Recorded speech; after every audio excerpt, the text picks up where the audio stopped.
Retrouvez ce soir pour une nouvelle édition de Le Grand Soir sur Info Télévision. Mesdames, bonsoir.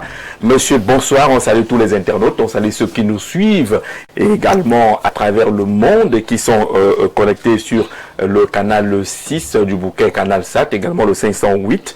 Avec beaucoup de plaisir, on va échanger sur une thématique ce soir. On a annoncé une série visant à lire et relire le discours inaugural du septennat du président Paul Biya prononcé le 6 novembre dernier et les réactions derrière ce discours. L'une des réactions les plus notées, c'est cette sorte d'impatience qui se développe au niveau des populations. Ces populations disent attendre des actes concrets et rapides du chef de l'État, gage d'un changement, celui espéré pour ce septennat. Ces actions semblent ne pas se présenter jusqu'à présent et les Camerounais manifestent leur impatience. Est-ce que c'est une pression qu'on fait au chef de l'État? Sont-elles en droit d'espérer des changements relativement à ce que le président de la République a toujours fait jusqu'à présent? Quelles sont les actions immédiates ou prioritaires souhaitées par ces populations? On en parle avec nos invités ce soir qui sont déjà pour la plupart installés.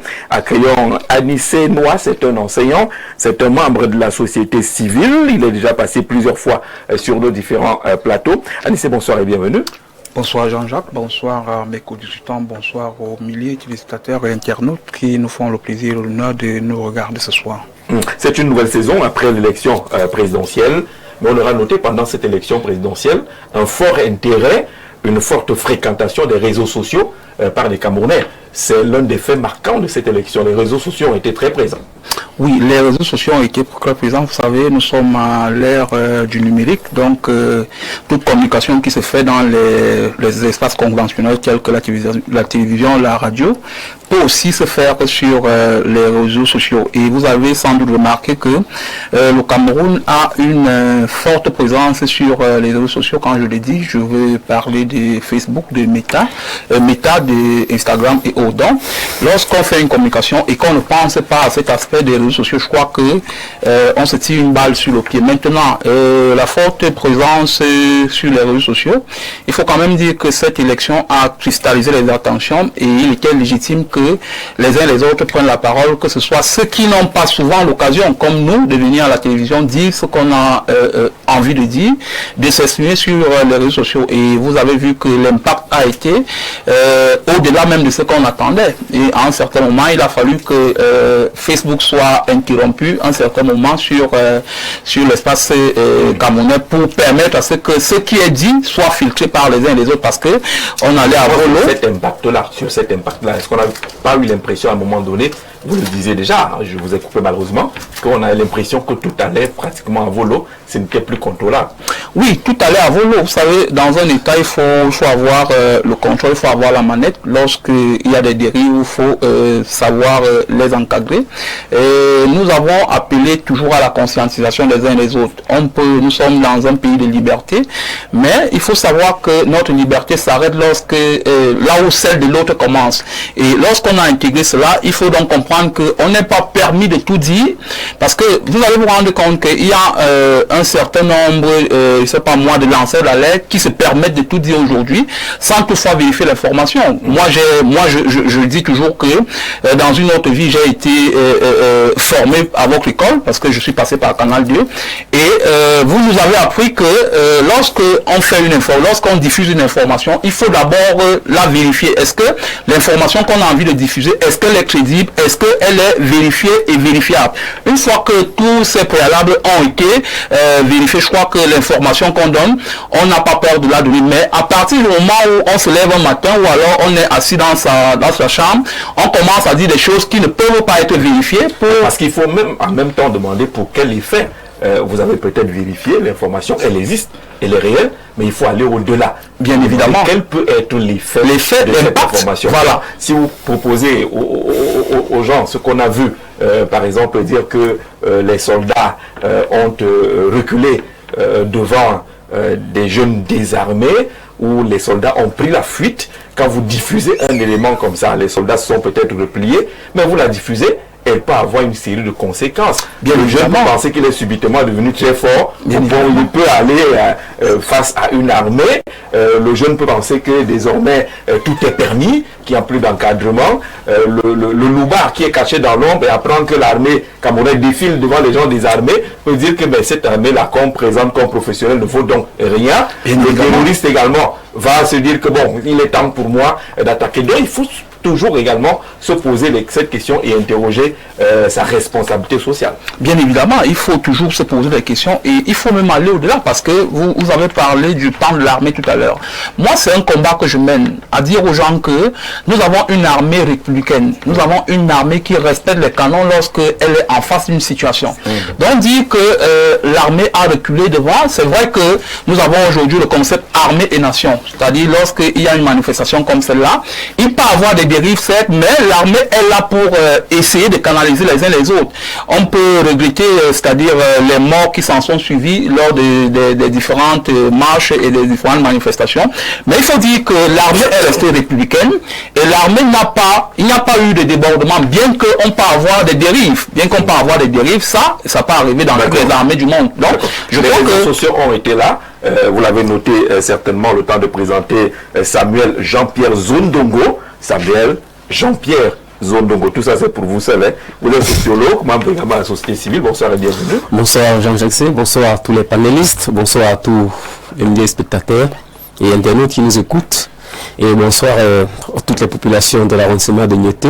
Vous êtes de Niété? Oui, dans le département de l'Océan, oui, et qui attend également un arrondissement qui espère également voir le bitume passer dans ce centenaire de grandes espérances. Oui, c'est bien longtemps. Ça fait des lustres. Oui. On est pareil, hein, en tout cas. Sur ce plan, on attend. Mais Niété, c'est quand même une zone à forte activité économique. Oui, c'est une zone à forte activité économique, d'accord, surtout lorsqu'on est en plantation avec les agro-industries. Oui. Mais maintenant également, au niveau de l'agriculture également et l'élevage, la dynamique est bloquée par cet enclavement qui fait en sorte que la production ne peut pas être écoulée facilement. Et du coup, ça plombe toutes les dynamiques et toutes les ambitions économiques qui peuvent naître. Merci de nous retrouver sur le plateau de Le Grand Soir Samuel Jean-Pierre Zondongo. Le président de l'Assemblée nationale a dit, parlant des réseaux sociaux, il a parlé des fléaux sociaux. Est-ce que vous avez l'impression qu'on a atteint ce niveau de fléaux sociaux des réseaux sociaux pendant l'élection? Jamais une élection au Cameroun n'a fait parler les réseaux sociaux comme celle dont le Cameroun vient de vivre. C'était vraiment, évidemment, pour aller dans le sens du PAN, c'était vraiment devenu un fléau, parce que ça allait dans tous les sens. On ne savait plus qui avait la vérité et qui avait le mensonge, qui devait donner la bonne information et qui ne devait pas donner cette information. C'était vraiment, on a eu comme impression que finalement les structures chargées de la régulation des télécommunications au Cameroun sont rendus comme si c'était un peu débordé, parce que finalement on ne savait pas quoi dire, quoi faire. Le compagnon disait tout à l'heure que Facebook a eu a été freiné. Est-ce que ça a vraiment atteint ce qu'on a voulu? Parce que quand Facebook a été bien freiné, mais le message et les intentions des uns et des autres étaient déjà sur le marché du troncage des mentalités. Et c'était déjà poussé. Du coup, on a pu remarquer les exactions qui sont suivies dans la rue et partout. Lorsqu'on observe justement le traitement, en tout cas, entre guillemets, l'information par les réseaux sociaux, on en sort sans savoir grand-chose des candidats. Il y a eu très peu d'espace sur les réseaux sociaux, sur les programmes, les projets des candidats. C'était des camps qui s'affrontaient sur qui est plus fort, qui n'est pas plus fort, qui peut descendre, qui peut défendre. Mais on n'a pas beaucoup appris des programmes des candidats sur les réseaux sociaux. Oui, effectivement, c'est également là où la démocratie camerounaise doit encore beaucoup apprendre avec ces hommes politiques. Parce que voyez-vous, le seul slogan parfois qu'on a sur les réseaux sociaux, ou bien d'un candidat, c'est que tel must go. Tel must go. Bien must go. Bien must go. Ouais. Et puis, qu'est-ce qu'on donne? Qu'est-ce qu'on nous donne? On ne nous offre pas, on ne dit pas que, ok, lorsqu'il va partir, voilà ce que nous allons faire au plan économique, au niveau de l'élevage, au niveau de l'agriculture, au niveau des enseignants, au niveau de la médecine, au niveau ainsi de suite, ainsi de suite. On n'a pas cette mais on a plutôt, je peux dire, chacun arrive comme un messie et qui veut tout balayer et peut tout changer d'un coup de balai magique, comme le disait bien quelqu'un. D'accord, certains de ces influenceurs sont devenus des véritables stars en cette période électorale. Ça a été un marché porteur, plutôt, on va le dire. Nobel Boudé, journaliste politique, bonsoir et bienvenue. Bonsoir Jean-Jacques, bonsoir compagniste, bonsoir à 5 millions de téléspectateurs qui nous renouvellent leur confiance. Il y a un qui ne rate jamais vos émissions, lui c'est Michel Ebodé-Olon. Il est greffier en chef à service au tribunal administratif du littoral. Il est un grand fan de la chanson Attaquant de Cyril Bella. Un attaquant qu'on a écouté ce matin à la radio, qu'on écoute depuis hier. Ouais. C'est le disque de la semaine sur un marché sur la capitale. D'accord, on aura l'occasion d'être avec lui. Alors, vous êtes journaliste politique. Est-ce que l'impact des réseaux sociaux a construit quelque chose de démocratiquement correct pendant cette élection présidentielle? On va dire tout de go, non. Non, on a plutôt assisté aux joutes verbales, aux invectives, aux menaces de mort et tout ce que vous pouvez imaginer de nauséeux. Aujourd'hui, je suis à mon aise de savoir que vous avez convié sur ce plateau des enseignants chevronnés et un sociologue.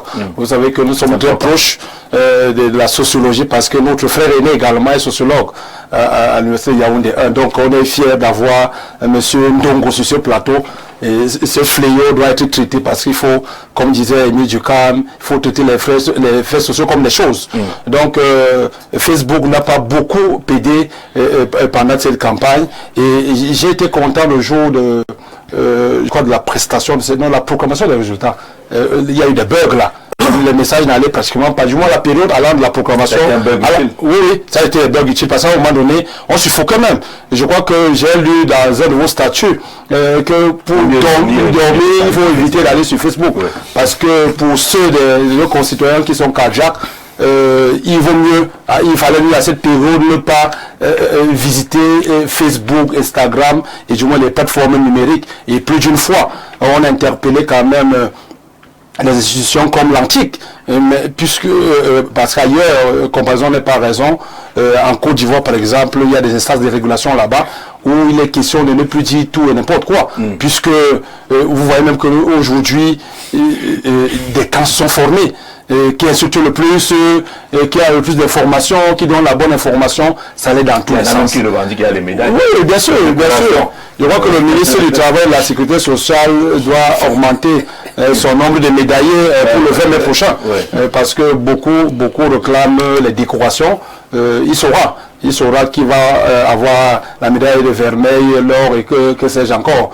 Mais je dis, il faut davantage assainir cet espace parce que on a une connexion de 100 francs qu'on peut tout dire, tout et n'importe quoi. Vous pouvez parler tout à l'heure de l'impact. On va interroger la régulation. Il y a son homonyme, lui c'est Zone Dongo, son homonyme Zozam, qui a la tête de l'agent de régulation des télécommunications. Peut-être qu'il lui dira un mot que il y a quelque chose qui n'a pas marché en matière de régulation. On a quand même eu l'impression qu'il y a une grosse faiblesse qu'on a observée au niveau de la régulation. Non, je ne sais pas si le sociologue sur ce plateau va parler à son bon langue. Ils sont tous du Sud. Et bien que lui soit de Niété, l'autre, comment tu appelles ça, de la Villa. Donc je vois que peut-être même avec un boulot, il pourrait dire, c'était pour blaguer. Il pourrait lui dire je devrais lui dire quand même d'aider à réguler. Parce que je rappelle que c'est un militant très actif du parti qui a remporté cette élection. Donc quand Facebook a fait à sang comme ça ne profite pas toujours à son candidat champion. Donc il faut davantage réguler à tout prix. Massok Thomas, bonsoir. Moi de même, c'est un plaisir pour un soir devenu grand dans la détente, dans le grand soir devenu grand dans la détente. J'aime bien le jeu de mots de Thomas. Les réseaux sociaux ont été un cimetière mental à peindre en noir les événements de la société. J'ai apprécié la suppression pendant un temps des autorités afin que les utilisateurs retrouvent l'esprit républicain. Massok Thomas, qui pense à un moment donné qu'il y a eu un problème, l'esprit républicain a fui lorsqu'on regardait ce qui se passait à travers sur les réseaux sociaux dans le cadre de cette animation entre guillemets la campagne électorale, l'élection présidentielle, la publication des résultats et même ce qu'on vit après. Benoît Feu-Dieu, bonsoir, vous êtes du RDPC, c'est un plaisir. Bonsoir Jean-Jacques, bonsoir à nos co-discutants et bonsoir à nos téléspectateurs. Notre sujet de mise en bouche parle de l'impact des réseaux sociaux sur cette élection présidentielle. Comment est-ce que vous appréciez cet impact-là? D'abord négatif. Et il faut dire, je ne vais pas reprendre ce que les uns et les autres ont dit, parce qu'ils ont suffisamment dit. Et je pense même que c'est vrai que nous sommes à l'heure du numérique, mais sauf que nous avons embrassé le numérique sans pour autant nous former à son utilisation. Et je crois que c'est la conséquence aujourd'hui avec les réseaux sociaux. Parce que les réseaux sociaux, nous l'avons si bien dit, c'est l'accès gratuit. C'est ça, on n'a pas besoin de faire beaucoup d'efforts, même sans connexion de 100 francs dont vous dites, on se met quelque part, on vole un peu, et puis on peut dire tout, on peut passer sa journée là, on ne fait rien, on s'installe là quelque part, on profite du wifi pour dire de n'importe quoi. Effectivement, on a reçu de n'importe quoi, on est même allé au-delà du minimum qu'on peut vraiment accorder à chaque individu d'aller un peu, de déraper. Et je suis tout à fait d'avis avec vous que la régulation, même, on s'est dit, bon, c'est vrai que nous sommes en démocratie et de temps en temps, les uns et les autres ont peur d'être taxés d'avoir, restreindre les libertés. Mais je crois que beaucoup de discours de haine sont passés par là. Tellement, beaucoup de discours de haine. On a même jeté certains en pâture. On est allé chercher dans leur tribu, dans leur tradition pour les exposer. On a même tenté d'opposer des ennemis. Sont passés et continuent même à passer parce que ça ne s'est pas arrêté. Peut-être pas plus tard que ce matin, les listes continuent à circuler. Et je me demande bien juste quand nous allons réussir à supporter cela. Parce que vous l'avez si bien dit, si quelqu'un ne se sentait pas équilibré dans sa santé, il n'était pas conseillé pour lui de passer dans ces réseaux sociaux. Ce n'était pas l'élection, parce que on peut même pas parler de démocratie, on ne peut pas parler de l'élection. On ne voyait pas les programmes. C'était tout. Oui. On ne voyait pas la couverture, la campagne électorale, les étapes des candidats. Parce que quelqu'un l'a si bien dit, même ceux qui ont réussi l'espoir de se donner une profession, qu'on célèbre en longueur de journée, les influenceurs, les influenceurs avec les quoi. Alors même eux, je crois qu'à un moment donné, ils ont été surpris de leur succès.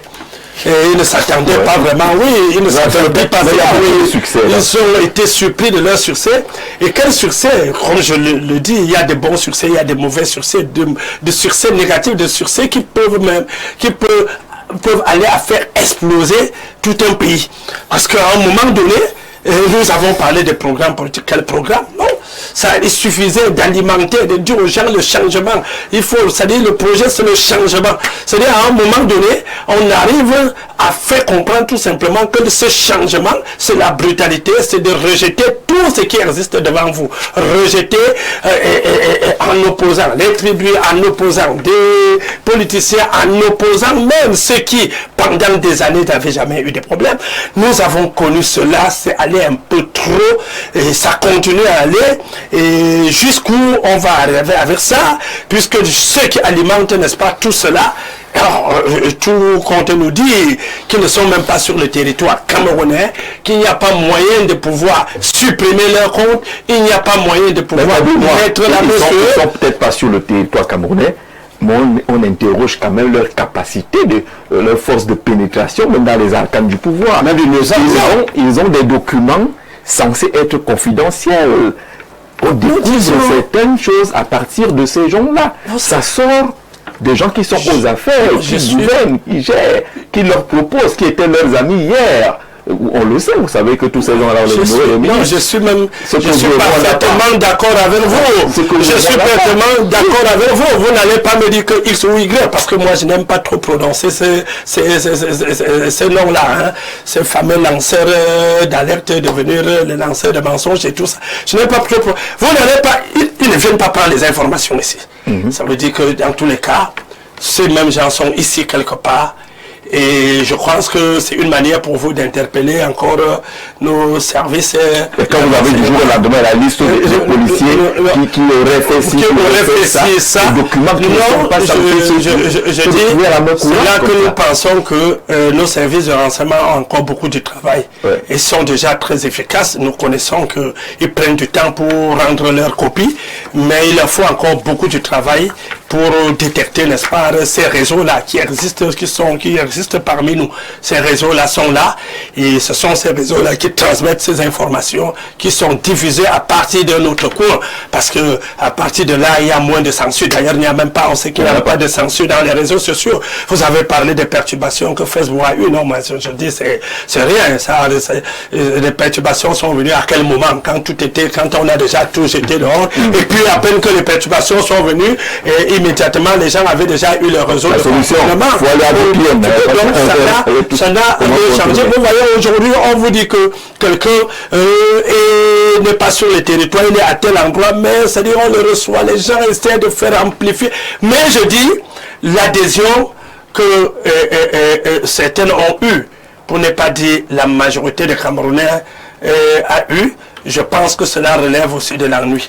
Parce qu'à un moment donné, il faut quand même se dire qu'il y a l'ennui qui pousse les gens, n'est-ce pas, à aller chercher, à tout connaître. D'accord. Oui, on est tous d'accord qu'on n'y peut rien, les réseaux sociaux sont là, c'est une réalité. Il faut faire avec, mais comment faire avec devrait être la question. Nous accueillons Soum Silas, président national du PRP, c'est une formation politique. Monsieur le Président, bonsoir et bienvenue. Bonsoir, Monsieur Jean-Jacques Zé, merci de m'avoir invité. Nous interrogeons l'impact des réseaux sociaux sur la présidentielle qui s'est achevée. Comment est-ce que vous avez apprécié l'implication et l'impact des réseaux sociaux? Monsieur Jean-Jacques Zé, il faut noter que le peuple camerounais est un peuple sage. Il est capable d'entendre la vérité, y compris même la plus difficile. Et l'État a le monopole de tout. Parce que plusieurs fois ici sur ce plateau, il a été dit sur certains sujets que les responsabilités sont partagées. Et je me suis toujours opposé à dire non. Oui. Les responsabilités ne sont pas partagées tout simplement parce que lorsqu'on dit que l'État a le monopole de tout, ça voudrait dire ici que ceux qui bénéficient des missions régaliennes de l'État ont la responsabilité de cadrer l'État à sa juste valeur, bien sûr, pour que les informations que nous autres ne pouvons pas avoir à notre disposition, qui engage la République et qui fait de la République un État souverain, ne se retrouve pas entre les mains des influenceurs pour qu'il y ait un doute au niveau de la crédibilité de notre République. Oui. Ceci dit, la responsabilité engage à ceux qui nous gouvernent. Pourquoi? Parce que, je vais vous prendre un exemple simple, nous nous engageons dans des secteurs où nous ne maîtrisons pas d'abord, nous n'avons plus aucune disposition d'abord sur le plan logistique, sur le plan, comment dirais-je, personnel, technologique, encadrement sécuritaire. À l'exemple, on décrète souvent les unités administratives, par exemple, on dit la sous-préfecture de Ngorma-Poubi, alors qu'il n'y a même pas le bâtisse construit. Oui. Mais on a déjà décrété la sous-préfecture. Voilà ce que nous décrions de notre République. La charrue avant les bœufs. Donc, essayons de responsabiliser les responsables. Ne contournons pas. Nous tous, nous sommes des Camerounais. Nous sommes au service de la République. C'est pour ça que j'ai dit, quand on ment, on rencontre la violence, la barbarie et l'exaspération. Ceux qui nous ont précédés, Ruben Oumyabé, Félix Moumié, ils nous ont enseigné une seule chose, que la seule richesse qu'on puisse léguer à la jeunesse est de ne pas la mentir. On a trop menti à la jeunesse camerounaise. Tous ces réseaux sociaux ont un but, parce qu'il y a une guerre entre ceux qui nous dirigent, et ils se disent, en autorisant ces canaux de flux d'informations, ils font du mal à Paul, à Pierre, à Jean. Aujourd'hui, ceci retourne contre eux. Donc, il n'y a personne d'autre qui est responsable de ces flux d'informations. Il n'y a personne d'autre qui est responsable de l'existence. Ils sont victimes d'un système qu'ils ont entretenu. eux-mêmes. Parce qu'ils se font des règlements de compte à travers ces influenceurs. À travers ces traîneaux d'informations, des médias et autres. Nous avons des animateurs de radio urbaine. Nous connaissons en longueur de journée ce qu'ils font, des personnalités ici au Cameroun. Mais ils ne sont même pas inquiétés par la justice camerounaise. Mais pourquoi on peut dire que le Cameroun est un état de droit? Le droit ici, c'est seulement quand je suis en cellule. Est-ce qu'on s'est rassuré que j'ai de l'eau potable? Tout le monde a droit à la vie. Qu'est-ce qui engage la vie pour un homme? Donc il faut que ces responsables qui dirigent le Cameroun ne le dirigent pas seulement à leur propre intérêt, mais qu'ils le dirigent pour l'intérêt de la République. Parce que j'ai toujours dit que lorsqu'il s'agit de la République, nous devons tous se sentir concernés parce que notre seul but camerounais est de servir la République. Parce que pour le Parti républicain du peuple, pour moi, Soum Silas, notre destin c'est le Cameroun. Il y a trop de légèreté aux affaires de l'État. La façon dont l'État du Cameroun est géré, que les gens ne se disent pas la vérité. Il faut dire la vérité aux Camerounais. Il faut dire la vérité aux responsables de la République. Parce que lorsqu'on pense que c'est parce que c'est mon frère que je dois lui dire Pierre pour les gens pour qu'il me facilite l'obtention d'un 4-9, on ne rend pas service à la République. Il faut qu'on dise qu'ils sont responsables de leur propre tourniture. Justement, sur cette question-là, Anissé, est-ce que ce n'est pas l'effet boomerang qu'on est en train de vivre? On a encadré un système, un phénomène, on a invité les influenceuses dans ce pays au palais. Là où les journalistes n'ont pas été invités, le vrai, mais les influenceuses ont été grassement payées, logées, nourries et autres. Ils ont le A1 des informations, là où le journaliste ordinaire a des difficultés à pouvoir accéder à l'information. Aujourd'hui, on semble se plaindre de l'impact négatif, entre guillemets, des réseaux sociaux. Pourtant, ça a été entretenu. Qui sont eux-mêmes entretenus. Jean-Jacques, nous sommes là en face de la banalisation de la République. Si j'étais au quartier, j'allais dire la République dans la rue. Vous avez évoqué un événement qui a cristallisé les attentions, où on a invité des personnes qui n'ont pour seul travail que se dénuder, se pavaner, pour promouvoir un événement qui était cher à notre pays, c'est-à-dire la CAN. À partir du moment où les jeunes que nous avons à la maison, qui regardent la télé, ont vu ces gens-là, que nous, parents, leur disons de ne pas copier comme exemple, les ministres de la République les invitaient à promouvoir un événement, alors que les jeunes que nous avons à la maison, que nous encadrons, se disent non, soit c'est le parent qui est contre ce que je veux devenir, ou alors c'est le ministre qui dit la vérité. Alors, j'ai l'impression que on a embrassé certaines choses, mais on n'a pas su les canaliser. Parce qu'aujourd'hui, on parle de l'impact des lanceurs d'alerte.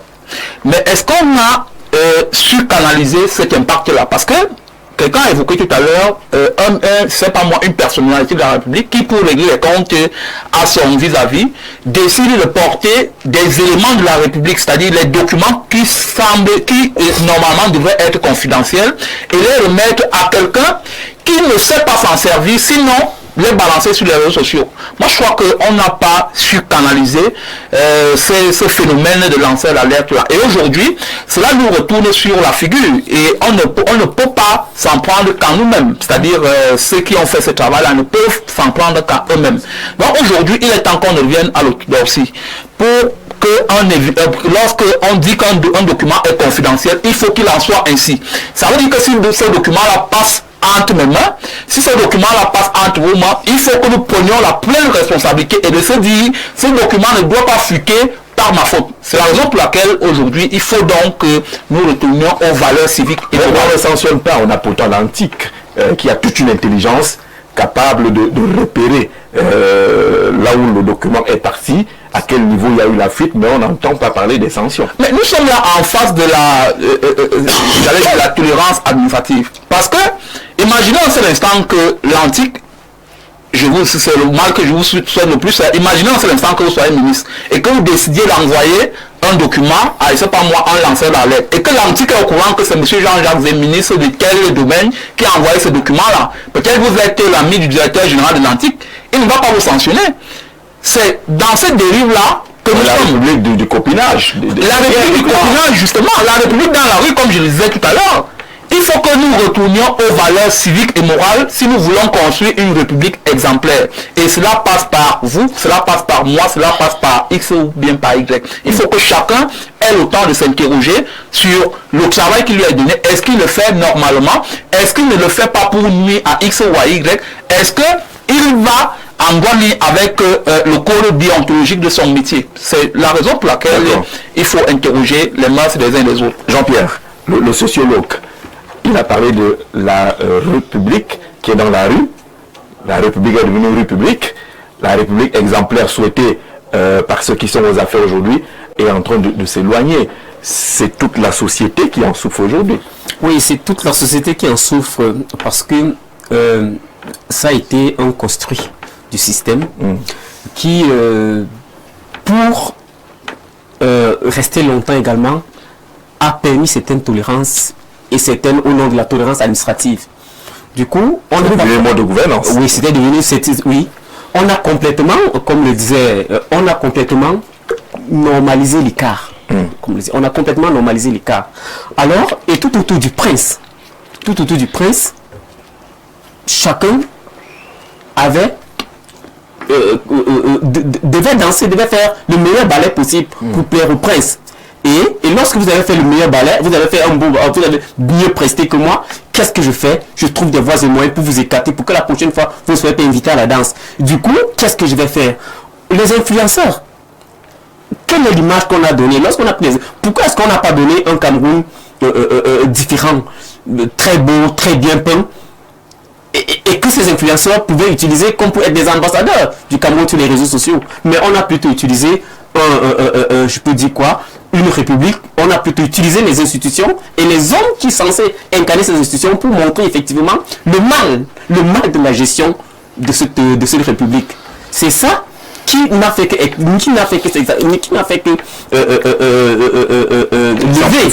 s'amplifier aujourd'hui. Conséquence, on peut arriver à une situation où les influenceurs disent n'importe quoi, jusqu'à aller même à la nudité des hautes personnalités de la République. C'est normal, ça se passe. Et du coup, un enfant pour voir comment on peut poignarder un enseignant, il le fait, c'est normal. Et c'est évolué comme ça. On a dit tolérance administrative. Pourquoi? Parce que, en fait aussi, ce qu'il faut comprendre là, c'est que si on sévit, qu'est-ce qu'on aura en retour? Ce qu'on aura en retour, c'est qu'à un certain moment, si on sévit, si on sévit, on aura en face de nous une masse à qui on n'a pas pu donner ce qu'elle attendait.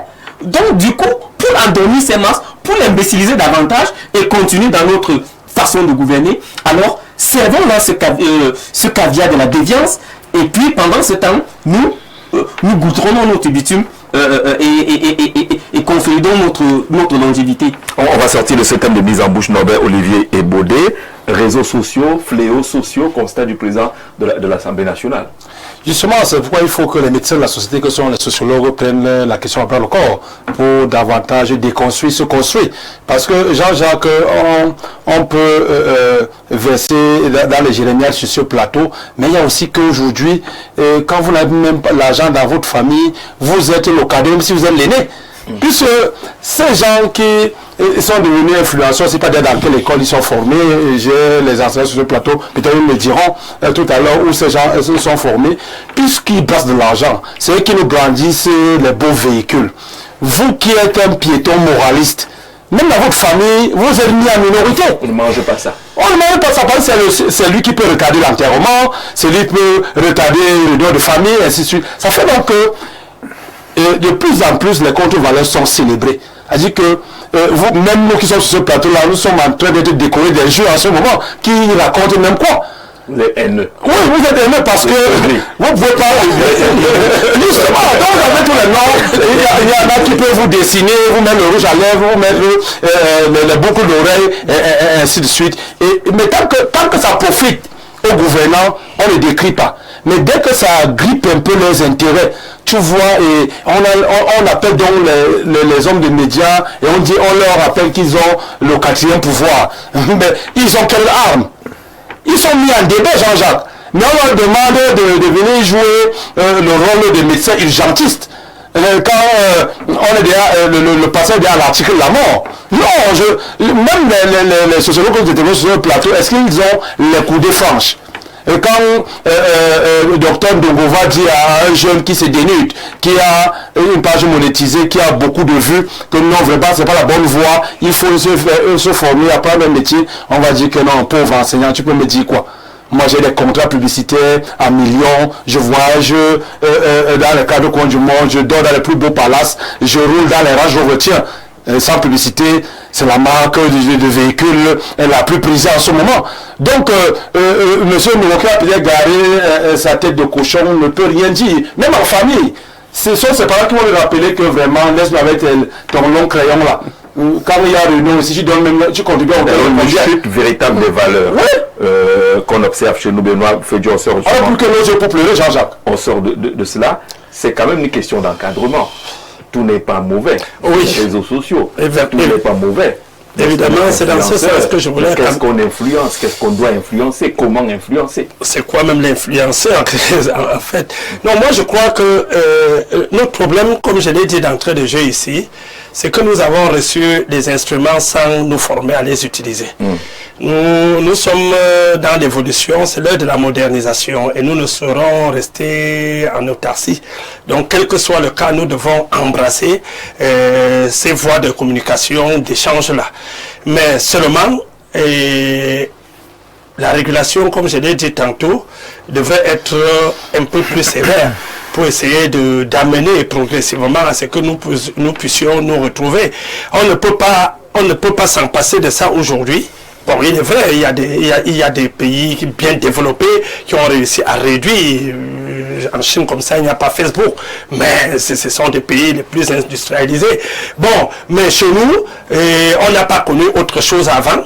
Et on a embrassé ça comme ça. Et il faut dire que malgré les égarements et la pollution de cet espace-là, il n'y a pas que du mal dans ça. Et en dehors même d'influencer ou encore de se dénuder pour se faire de l'argent, il y a véritablement du commerce en ligne que des gens bien formés qui utilisent bien l'instrument réussissent, n'est-ce pas, à se faire une vie et nourrir des familles avec. Et il y a même également des découvertes que vous pouvez bien faire là-dedans. C'est tout simplement que l'espace est devenu aussi pollué que vous avez la peine à discerner. Il faut avoir une certaine capacité de discernement pour pouvoir vous retrouver dans ces espaces-là. Être capable de le faire avec lucidité. Sinon, c'est que vous ne pouvez pas. Ce qu'on peut faire aujourd'hui, c'est, je crois que par moment, je me dis que l'Antique avait les capacités de pouvoir le faire. Et quel que soit le cas, qu'on s'accorde, ne serait-ce que nous allons aborder un chapitre de réforme tout à l'heure, qu'on y arrive à donner les instruments à l'État pour pouvoir sévir davantage, parce que nous vivons une ère de démocratie, et j'ai parlé de la restriction aujourd'hui des libertés. Il suffit, n'est-ce pas, qu'on puisse suspendre même la restriction même de Facebook, on a fait allusion. Il y avait des voix qui s'élevaient déjà pour vouloir dénoncer déjà la restriction des libertés. Donc, dans ce théâtre-là, dans cette estrade de revendications-là, il faut tout simplement que, au niveau du Parlement, qu'on puisse donner les instruments nécessaires pour pouvoir sévir lorsqu'il y a des rapages, pour pouvoir encadrer les sanctions que peuvent apporter l'Antique pour réduire ces genres d'égarements. Je crois que quand cela sera fait, on peut profiter de cet espace-là pour construire et non pour détruire. On salue Richard du côté de Libreville au Gabon qui nous écoute et qui nous suit en ce moment. On salue nos frères là-bas au Gabon. Pour le RDP6, c'est le modérateur. La faute actuellement aux réseaux sociaux dans ce qui se passe au Cameroun, et pourtant ces réseaux ont été le seul moyen que Biya a utilisé lors de la pré-campagne et de la campagne. Fort heureusement, Richard, oui, d'accord, c'est une utilisation positive. Beaucoup de candidats l'ont également fait pendant cette élection présidentielle. Cabral, Libye et les autres ont beaucoup utilisé les réseaux sociaux. La question n'est pas celle-là, la question est les dérives qu'on a observées, des appels à la haine, des appels aux casses et autres. On a orienté les gens vers les domiciles. On a demandé d'aller brûler ouvertement. C'est ça qui peut être considéré malheureusement comme des dérives. Mais ceux qui ont à juste titre utilisé les réseaux sociaux n'ont pas de problème. Ils ont communiqué, ils ont fait des discours, ils ont fait des appels et autres. Et ça n'a pas dérangé. Le Grand Soir interroge les actions attendues après la prestation de serment et le discours inaugural du septennat par le chef de l'État. Les Camerounais comptent les jours. Nous sommes le 11 aujourd'hui, 5 jours après cette prestation de serment. On commence à lire une certaine impatience. Les gens veulent des actions et pensent que le chef de l'État traîne beaucoup trop. Soumsilas, vous êtes de cet avis? Ça traîne au moment où les gens veulent voir quelque chose? Monsieur Jean-Jacques Zé, je leur dirais tout simplement de croire au président de la République. Ils le font depuis 43 ans. Hein. Oui, tant qu'il est là, on va continuer à croire à sa politique. D'accord. Et de rester serein. il observait ce septennat, déjà lui-même, le président de la République, il déclare et il ressouligne à nouveau et qu'il a trop d'intérêt et d'attention à la jeunesse. D'abord, il appelle au fer de lance et à la femme, parce que tous nous savons le rôle que les femmes jouent dans notre société. Donc je pense que les compatriotes doivent continuer à patienter, doivent continuer à observer, doivent continuer à rester sereins et à garder leur calme et à prêcher la paix et le respect des institutions ainsi que les hommes qui les incarnent pour ce nouveau septennat qui est un septennat de renouvellement et de progrès.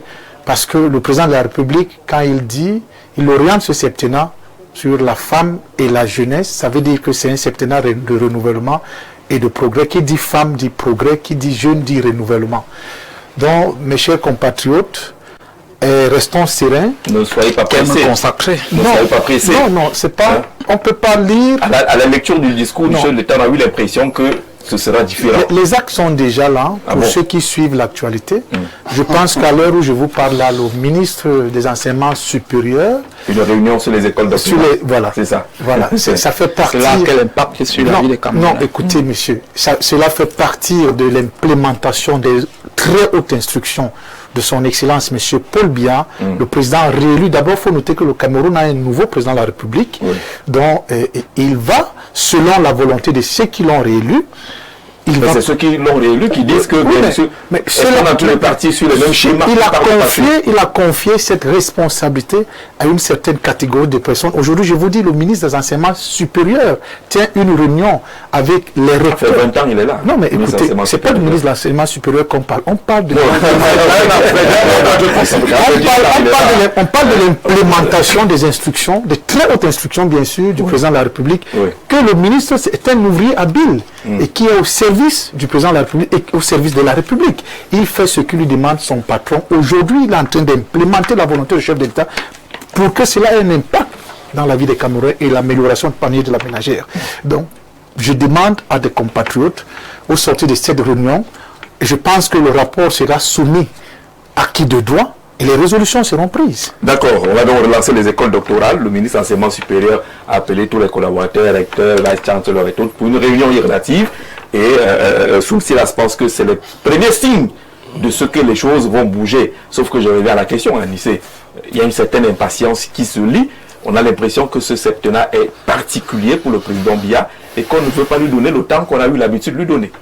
Écoutez Jean-Jacques, j'ai entendu M. Soum Silas parler tout à l'heure de la réforme des écoles doctorales.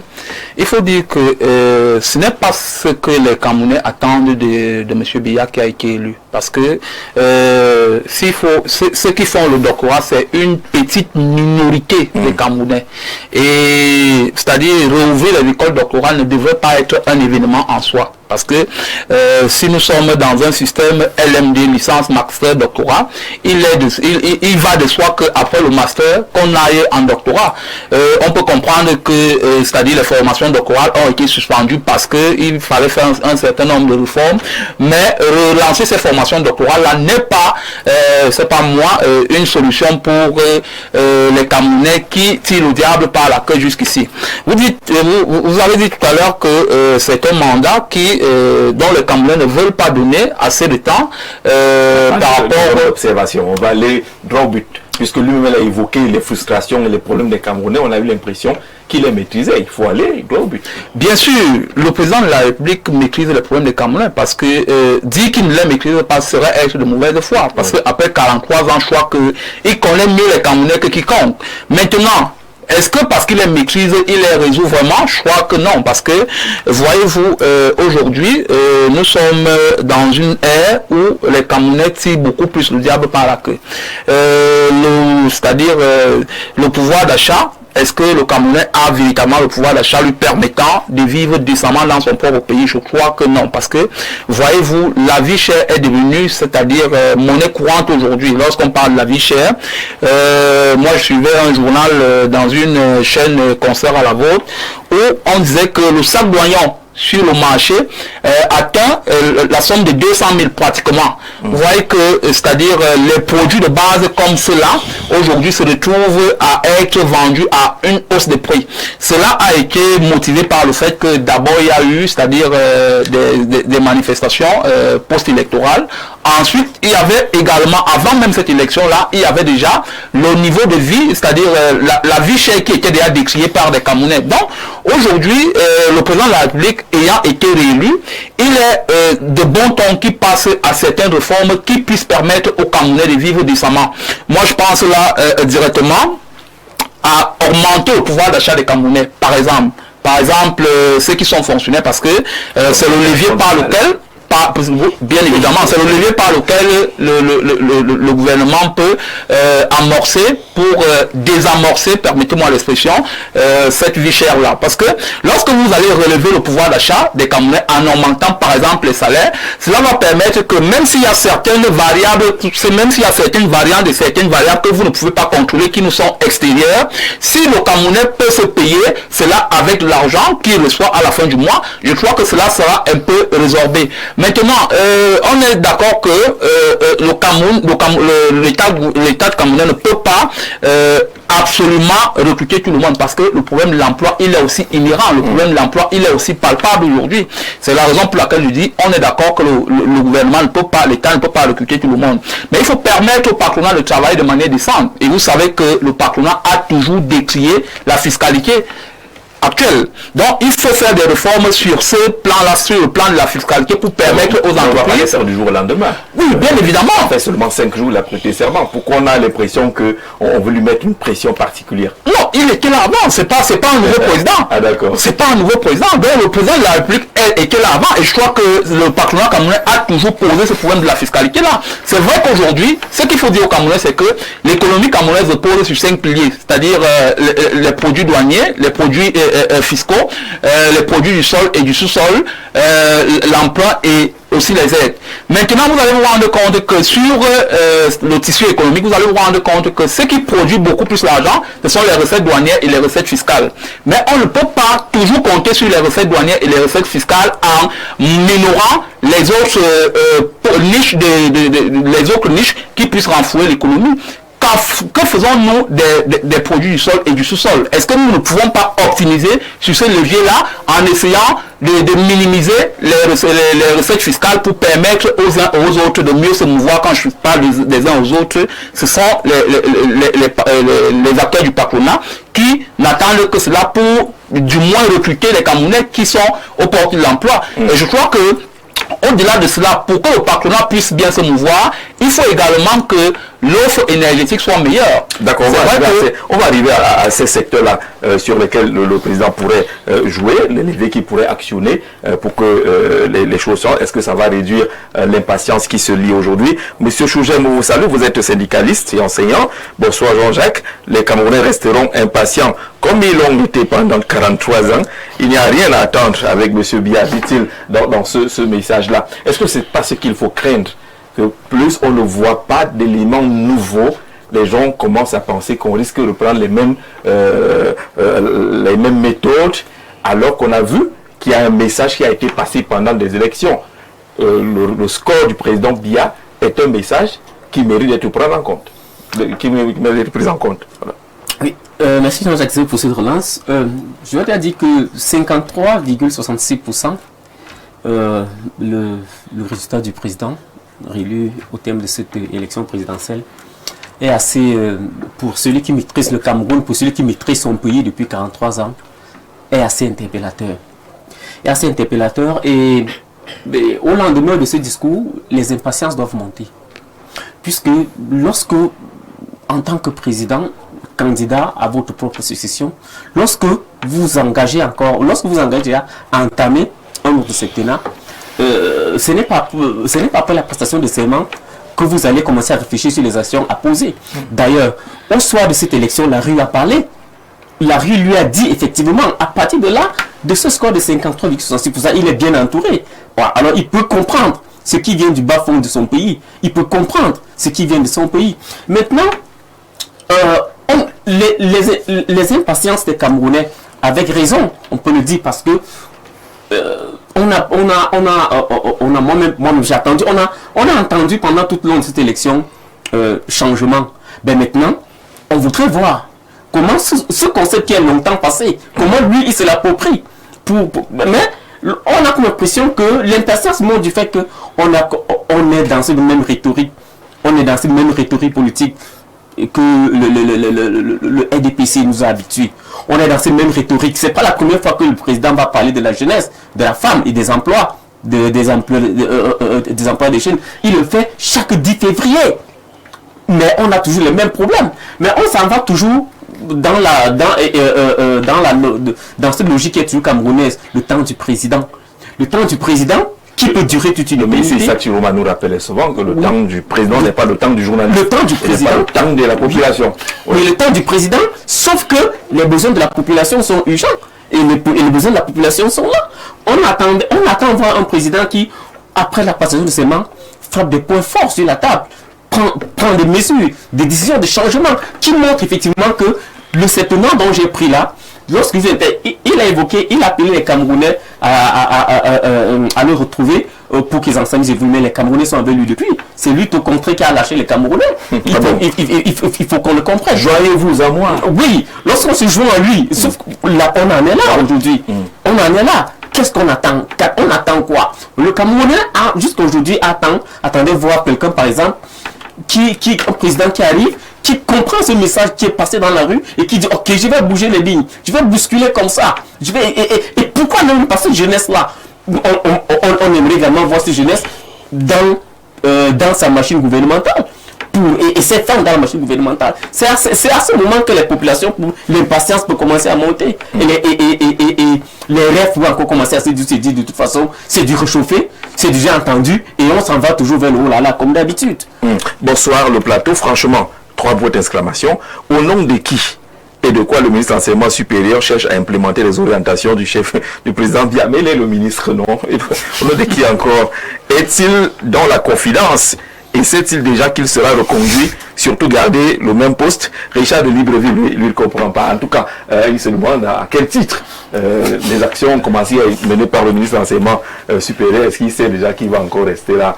Il est là depuis 21 ans, quand même. Alors, sur la question Norbert Baudet, est-ce que ce n'est pas une pression inutile qu'on fait au chef de l'État? En 2018, il a bougé le gouvernement en janvier. Les élections étaient toujours en octobre. C'est le 4 janvier 2019. Qu'il a formé le gouvernement. Donc il a encore le temps, non? Jean-Jacques, il faut parler au plus précis. Je crois qu'il devrait me surprendre aujourd'hui. Et pendant 43 ans, les Camerounais ont découvert un président assez prévenant. C'est à peu près ce qu'il va faire, ainsi de suite. Il faut qu'il nous surprenne, Jean-Jacques. Et je dis encore sur notre plateau ce matin que si on pouvait en ce moment même appliquer le fameux article 66, puisque aujourd'hui on a une poignée de personnes qui s'est enrichie avec les immeubles cossus, qui roulent carrosse, qui voyagent aux 4 coins du monde pour aller acheter les sacs scolaires à leurs enfants, alors que les nôtres vont à l'école avec les sachets plastiques. Donc il y a des disparités qui font qu'aujourd'hui les Camerounais sont dans une sorte d'impatience. Ils disent quand même que bon, il nous a longtemps servi ce discours, mais c'est au moins le rattrapage, puisqu'il nous a parlé de la transition générationnelle. Vous pensez que c'est du rattrapage? Oui, pour moi, c'est un rattrapage. S'il n'y a pas de transition générationnelle, il va nous léguer quel pays? On peut d'ailleurs saluer le fait qu'il n'ait pas renouvelé les accords coloniaux avec la France, les 11 accords qui tiraient un peu le Cameroun vers le bas. Mais on veut davantage, Jean-Jacques. On veut davantage parce que quand on écoute un peu la deuxième prise de... Quand on a la deuxième prise de parole de M. Souss sur ce plateau, on a l'impression qu'il est né de nouveau sur le même plateau. Puisque le ton avec lequel il a entré, c'est pas le même ton. Quand il prend la parole pour la deuxième fois, on a le sentiment aujourd'hui qu'on est désormais dans un paradis concernant le chef de l'État. Non, on peut pas être dans un... C'est à vous demande de rester serein. Non, les choses vont bouger. On a l'impression qu'il est même à côté des parapheurs du chef de l'État. C'est comme si c'est lui qui va convoyer peut-être cela vers les affaires de poste national pour la lecture. Jean-Jacques, même les visages là. Vous parlez tout à l'heure du ministre de l'Enseignement supérieur qui est au même poste 21 ans. Il y a le ministre de l'Environnement qui est au même poste depuis 21 ans. Le ministre de la Recherche scientifique qui est au même poste depuis 21 ans. Il y a les DG même qui ont déjà...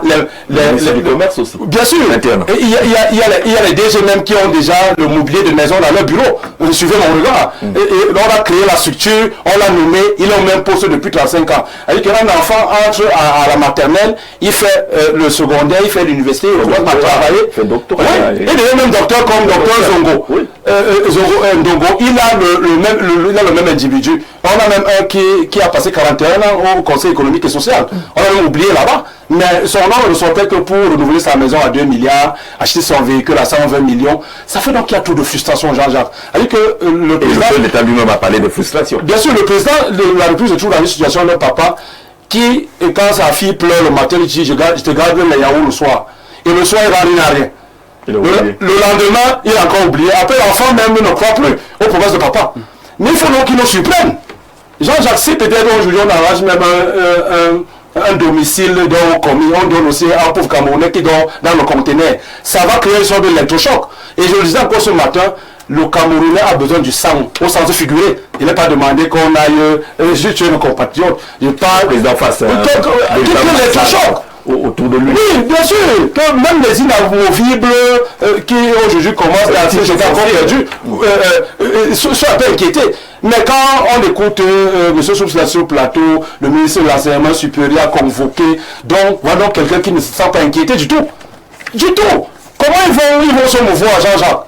Ils disent, ben voilà, c'est plaisanté, ben va pour vous là-bas. Dites pour vous là-bas, comme on dit au quartier, non, on fait pour nous. Et justement, et maintenant, le chef d'État nous demande de l'accompagner. Tu nous dis de t'accompagner, Jean-Jacques, nous t'accompagnons sur ce plateau. Vous êtes à côté de nous. Mais si vous demandez de l'accompagner, pas de vous enfermer à la régie. On vous accompagne comment? On n'est pas ensemble. Vous êtes dans votre boum, on nous accompagne comment? Et on vous accompagne avec quel moyen? Et la main tendue, on ne la voit pas. On l'accompagne avec quel moyen, Jean-Jacques? Une main tendue qu'on voit à distance, ou alors qu'il a fermé quelque part, qu'on imagine quelque part. Non. Si on veut vraiment... j'avais un enseignant au lycée de la CVET, quand il faisait monter la colonne de Miyomé, il était devant. Il chantait « Je peux, je dois, je peux ». Donc le leader est devant. Et comme un général d'armée, non, on suit la masse. D'accord. Hello, sir. You have a nice program. Thank you for this. But what we are asking is to know who is ruling Cameroon. C'est Gabi de Londres. Qui conduit finalement le Cameroun? C'est la question qu'il se pose. Est-ce que la question ne va pas finir par se poser? Parce qu'on attend des le véhicule c'est pilotage de Mathieu. Je ne sais pas. C'est la question. Je crois qu'on s'est battu en anglais. Mais dans le sens. J'avais cette question-là, oui. Naturellement, ça ne faut pas nous le faire, hein, en tout cas. Alors, sur cette question de l'impatience qui grimpe au niveau de la population, vous lisez les titres des journaux, on attend quelque chose. Nobel Baudet a dit qu'on a même besoin du sang, au sens propre du terme, qu'il faut couper certaines têtes. Il y a des têtes qui dérangent. Est-ce qu'on n'est pas trop impatient? L'impatience a sa place. On est impatient, je vous le conseille. D'ailleurs, même si je dis le contraire, c'est que ça ne sera pas de bonne foi. Et nous sommes tous impatients. Seulement, peut-être il faut faire la part des choses. L'impatience des actions. Peut-être là, en ce moment-là, on va encore voir quelles sont les actions pour lesquelles on est trop impatient. Parce que être impatient pour les actions de manière générale pourrait avoir une autre explication. Parce que je ne vais pas condamner comme vous ce que M. Silas venait de prendre comme exemple de l'enseignement supérieur. Parce que si on parle de ça, on va même encore évoluer pour dire, si vous essayez d'enquêter auprès des communes, en cet instant, vous allez voir que beaucoup de communes sont en train d'organiser les conseils extraordinaires pour prendre en compte un certain nombre d'appuis financiers, matériels et même structurels. On est encore sous le régime de l'appui financier. Voilà, non, ça, là c'est du sérieux parce que si je veux toucher un passage du discours du président qui parle des travaux à haute intensité. C'est pas une nouveauté. On avait vu implémenter ça, il y a plusieurs non. Vous savez, ça a marché. Ça a marché. Peut-être l'appui n'était pas assez solide. Ça a marché. Même ici à Yaoundé, on a des routes qu'on a construites en pavé où on a utilisé cette haute intensité de main-d'œuvre. Ça veut dire en prenant les jeunes dans la localité pour exercer, pour fabriquer ces pavés-là et les utiliser. Mais cela, sinon que pour l'instant, ça va dans plusieurs domaines. Ça veut dire même dans l'assainissement en général et dans d'autres constructions. Et je dis, à l'heure actuelle, il y a beaucoup de mairies qui ont bénéficié d'un ensemble de matériel, les camions bennes, les trucs de ramassage d'ordures, ainsi de suite, qui sont en train de prendre en compte et qui ont recruté. Non. Je dis sur appui spécial du chef de l'État. Je suis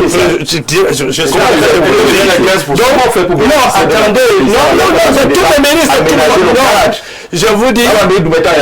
Non, il y en a. Attendez, laissez le temps. Je dis, monsieur Jean-Jacques, écoutez-moi d'abord. Mais commençons d'abord à Yaoundé. Je préfère vous envoyer là où vous allez pour toucher du bout de doigt. Allez déjà peut-être à Yaoundé 2, vous diront qu'ils ont déjà même tenu le conseil extraordinaire pour le recrutement d'environ 500. Allez à Yaoundé 6, ils vont vous dire que je crois que leur conseil c'est demain ou après-demain pour recruter 500. À Yaoundé 7, on a même déjà recruté 406 jeunes qui vont travailler. Recruter les jeunes en chasuble. Non, vous comprenez, écoutez. C'est le même vieux système, non? Non, écoutez ceci. Non, c'est pas le même vieux système. Moi, je suis de la mairie, je n'ai pas encore recruté une fois 406 jeunes. C'est par rapport à ce que le chef de l'État a affecté à notre compétence que nous devons faire.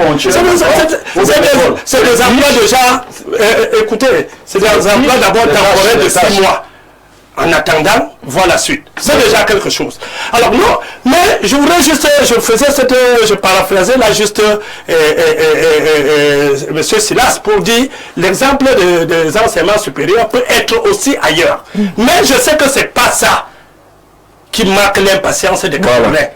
Ce sont les nouvelles figures que les Camerounais veulent voir. D'abord, pour savoir qu'on a parce que effectivement, je ne voudrais pas, je dis, je suis Camerounais, et effectivement, nous attendons, nous connaissons que le point de départ sera le balayage ou le mixage, pour dire, voilà les hommes qui vont m'accompagner. Et je crois que ce mandat, c'est ce mandat-là. Oui, on a prévu à traverser un temps où le chef de l'État a conservé pendant longtemps les mêmes hommes. Je ne vais pas expliquer pourquoi ici, peut-être, comme on dit, le pouvoir de nomination est discrétionnaire, mais au moins en tant qu'observateur, et nous avons nous-mêmes pu noter un ensemble de choses sur lesquelles, dans cet état de fonctionnement d'un pays, pour un chef d'État bien outillé ne s'amuse pas à balancer son gouvernement. Donc je dis, je suis en train d'aller, donc je dis, nous savons que l'impatience, c'est déjà de voir un gouvernement ne serait-ce qu'à ce niveau sortir de nouvelles figures, peut-être même bouleverser les sociétés, ainsi de suite, pour qu'on soit donc ouvert. C'est un peu comme préparer le chemin pour marcher, pour qu'on soit donc convaincu que voilà, les actions vont maintenant commencer à se déployer. Je pense que c'est ça que les Camerounais attendent déjà très impatiemment. Et je vais dire sur ce sujet que soyons aussi d'accord avec le chef de l'État que c'est jeudi qu'il a pris fonction. Ça, il faut qu'on le dise. Moi, je ne suis pas d'accord avec vous. Non, je vais vous dire une chose. Je vais vous dire une chose que aucun politologue ne viendra me démentir. Le mandat fini, on recommence un autre mandat. Il n'y a pas une liaison, il n'y a pas de mandat élastique qui fait 43 ans de mandat. Chaque mandat a ses spécificités. Après un mandat, c'est-à-dire le vote là, c'est en quelque sorte comme les redditions, comme le bilan que celui-là a fait pour demander un autre mandat. Et vous lui donnez un autre mandat, vous avez un nouveau président. Même si dans la tête, vous connaissez que c'est le même homme, c'est un nouveau président. Et à la sortie de son bureau de vote, il a déclaré quelque chose qui n'est pas anodine, en disant que c'est quand il va être élu. C'est quand il va être élu. C'est bien.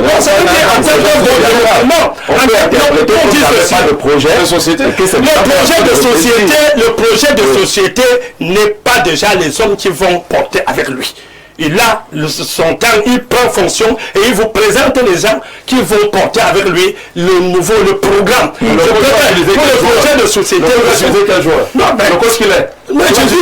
C'est ce que je vous dis donc. C'est ce que je vous dis donc lorsqu'il est déjà sur le stade, parce que vous lui avez permis d'entrer au stade. Alors il a prêté serment. Il va maintenant s'enfermer pour... Ça ne fait que 5 jours. Vous avez compris ici sur cette table que si vous avez les Camerounais qui sont exactement comme mon voisin, c'est que c'est pas une tête aisée. Non, écoutez un peu. Non, c'est pas une tête aisée. Il a même cité les noms qu'il faut déjà, qu'on ne veut même plus les voir. Donc, la même chose, quand il s'assoit chez lui, quand il est assis chez lui, c'est comme ça que ça chante dans sa tête. Tel là, on ne veut plus le voir. Tel on ne veut plus le voir. Et en fin de compte, qu'est-ce qu'il veut? Il veut répondre aux aspirations du peuple. Il lui a présenté un programme, il veut porter ce programme. Il vous a présenté, n'est-ce pas, une profession de foi. Il veut, n'est-ce pas, répondre à ce qu'il vous a proposé. Alors il faut qu'il choisisse les hommes qui vont l'accompagner. C'est que je peux dire pour sortir. Ce que je peux dire pour sortir, c'est que ils m'ont répondu sur la parole. Les Camerounais ne sont pas les mêmes qui vont aller au palais de l'unité en janvier. Ah d'accord, merci pour le scoop. Merci pour le scoop. On prend cela, on note, on archive. Ce ne sont pas les mêmes. On archive. On archive. Bonsoir Jean-Jacques, ainsi qu'à tout ton panel. Ceux qui sont sur le plateau là parlent de quel changement? Il faut prendre en compte certains paramètres. Il y a la loi des finances qui va passer à l'Assemblée, bloquant ainsi un remaniement, c'est-à-dire que tant que la loi n'est pas passée, selon lui, le remaniement va être bloqué. Il y a des projets de loi qui sont déposés à l'Assemblée afin d'apporter des améliorations. Vraiment, c'est très facile de jouer les populistes. Alain Dessos dit que vraiment, vous jouez seulement aux populistes sur le plateau. Alors, qu'est-ce qu'il dit? Vous faites même pitié sur le plateau. Vous citez tous les directeurs qui font 30 ans et autres au même poste et oubliez le grand patron qui est que le d'accord. Bonsoir, franchement, avec l'usure du pouvoir et l'usure d'âge, que pouvez-vous attendre de nouveau? Ceux qui veulent rêver les yeux ouverts, bon vent. Charles du côté de Douala qui pense qu'on veut rêver les yeux ouverts. En Côte d'Ivoire, qu'est-ce qu'on dit? Bonsoir vraiment mes frères et chers compatriotes du continent. On a entendu par-ci et par-là que Biya nous a tout donné. Si cela est vrai, laissons-le tranquille, faire ses bagages sans pression avec ce dernier mandat, car quoi qu'il en soit, le vrai grand soir arrivera à Mara du côté d'Abidjan. Qu'est-ce qu'on fait? On attend. Bertin du MDC, monsieur le secrétaire général, bonsoir Jean-Jacques et à ton panel, bonne thématique. Je pense que le président est en train de continuer dans son rythme habituel qui est la lenteur et pourtant il n'y a pas du temps à perdre si le président veut qu'il soit tel que son discours s'est fait entendre. Il devrait déjà faire son remaniement. Surtout que pendant l'exercice du dernier mandat, on nous parlait du remaniement. Donc, pour moi, le président est en train de perdre le temps. Ce remaniement sera la vraie preuve du Cameroun à venir qu'il a promis. Bertin, démocrate, merci. C'est le secrétaire général du FDC. Bonsoir les panélistes. Vraiment, ne nous leurrons pas. Il n'y a rien à attendre du président, c'est plutôt le changement qui va nous surprendre. Jean-Jacques disait, merci, que c'est plutôt le changement qui risque de nous surprendre et non une action du président. Bonsoir, vraiment, silence. Ne raconte rien de cohérent. Il tourne autour du pot avec soupçon d'une quête de positionnement.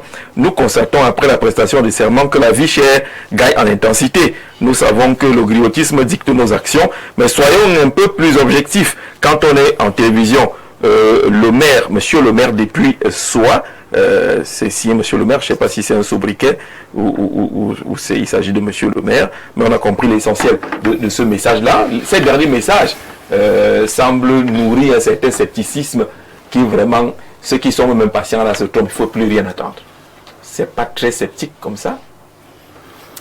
C'est des antivaleurs, si je peux me le permettre, parce qu'on ne peut pas juger le président de la République nouvellement réélu, parce qu'il faut noter que le Cameroun, depuis le 6 novembre, a un nouveau président à la tête de la République. Et je pense pas que... Vous êtes convaincu quand vous le dites, hein? Je suis convaincu.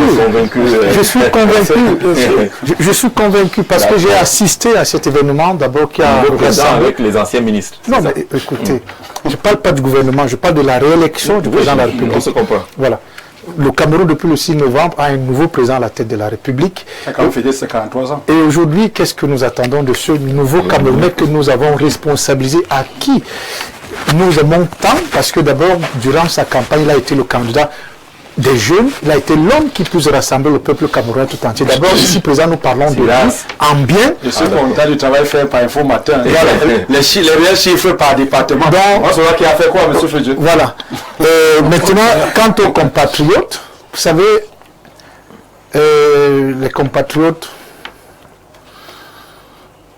ont besoin de changement, mais eux-mêmes, Ils doivent changer. Eux-mêmes d'abord ne comprennent pas ce qui veut dire changement. Lorsque vous adressez à votre chef d'État, à qui vous avez confié la souveraineté, de cette manière, de cette façon, quel est le changement que vous impactez à l'égard du chef de l'État? Si hier, vous lui disiez qu'il est mal coiffé, aujourd'hui, vous devez dire, Monsieur le Président, vraiment votre coiffure cadre avec la nouvelle fonction que nous vous avons confiée. Et là, c'est ça le changement. C'est ça le changement. C'est ça le changement. Parce que maintenant, nous on veut le changement, mais on ne veut pas changer. Nous parlons du chef de l'État. Mais celui qui a le mandat, c'est pas nous. Hein. Oui, mais c'est lui qui a le mandat. Laissons le président de la République, à qui nous avons confié notre souveraineté, de nous apporter l'amélioration du panier de la ménagère. C'est ce que nous attendons tous. Comme cela, vous savez qu'on a relancé les marchés, comment on l'appelle là? Les marchés périodiques là. La miracle de la mission reste toujours miracle. Allez, qu'on dit bon, il faut trouver une solution rapide, on importe rapidement au lit, on peut en distribuer. On repart sur la même chose. Monsieur Jean-Jacques, n'encouragez pas ce que les compatriotes disent et saluons tout simplement l'engagement, la volonté, la détermination du président de la République. Se manifeste comment?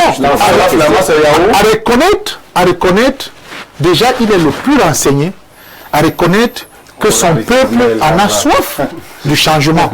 Mais votre changement ne doit pas tout simplement se situer au niveau du remaniement ministériel. Je vous ai parlé ici du ministre de l'enseignement supérieur.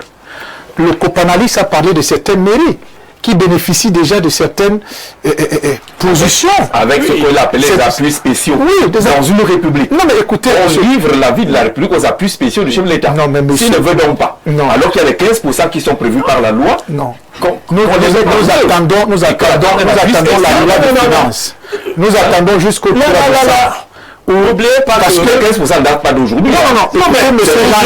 N'oubliez pas également que dans la profession de foi du président, dans le 9e point, il s'engage à l'achèvement du processus de décentralisation. Donc en fait, l'appui spécial ne vient pas, n'est-ce pas, freiner l'affectation de 15%. Non, ce n'est pas le énième engagement. Il n'a jamais précisé ça dans sa profession de foi pour vous demander. Il a dit et il va faire aux appuis spéciaux du chef de l'État. Non, les appuis spéciaux existent dans tous les pays. Non, les appuis spéciaux, les marchés spéciaux existent dans tous les pays. Il y a une situation donnée. Nous sommes dans le cadre des collectivités territoriales décentralisées. Il peut y avoir insuffisance en termes de transfert.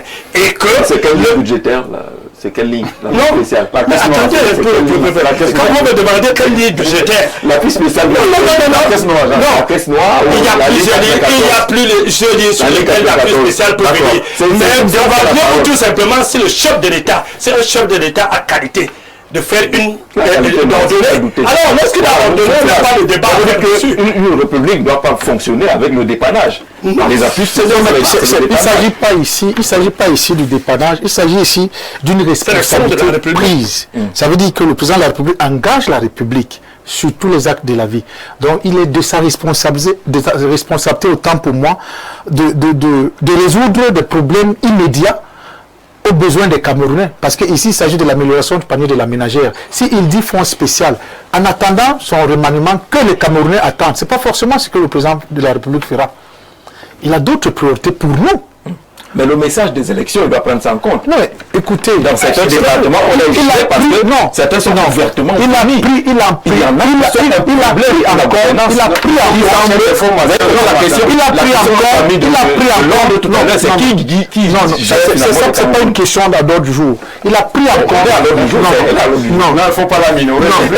pris en compte les discours politiques, ses engagements de campagne.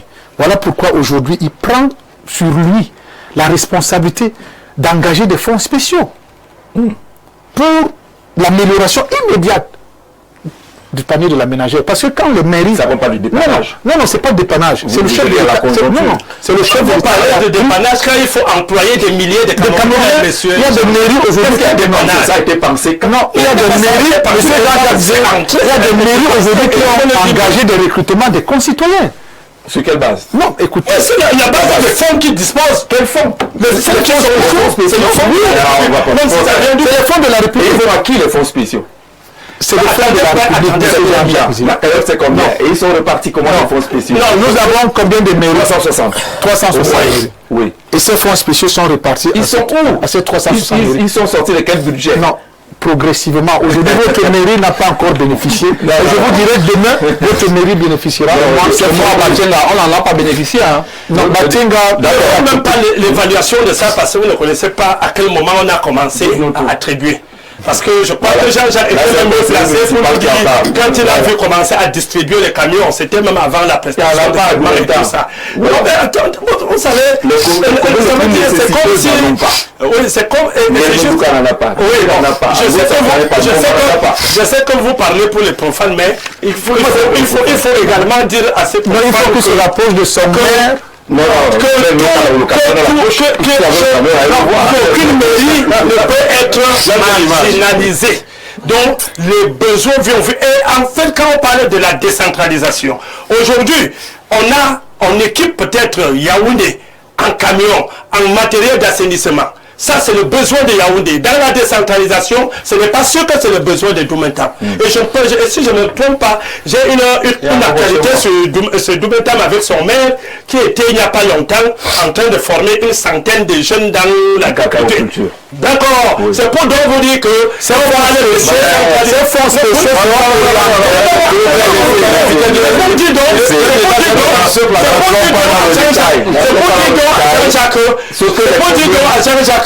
je ne voudrais pas prendre seulement tout le temps de l'émission, mais je maîtrise les mairies. Et vous pouvez me donner une mairie au hasard, même Bachenga, je peux directement lui dire quelque chose qui a été initié à Bachenga selon ses spécificités. C'est ça la décentralisation. Ce que je fais chez moi n'est pas ce que vous faites chez vous. On est d'accord là-dessus, mais donner l'argent aux communes pour qu'elles pensent. Et c'est ça, c'est là qu'on veut arriver. Je pensais même que les actions attendues, c'est ça. Les spéciaux qui ont les yeux là. Qui ressemblent non, de combien là, on sait pas comment vous faites. Peut-être vous avez les tuyaux pour entrer là-bas. Bon, nos journalistes, laisse les jaloux parler de ceux qui ne savent pas. Le pouvoir vient de Dieu, le président est excellent.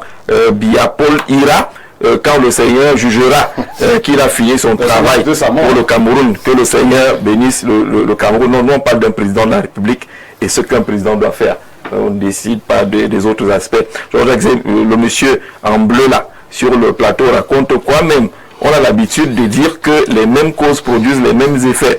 Les collaborateurs du chef de l'État détournent les deniers publics jusqu'à quand on va continuer ainsi.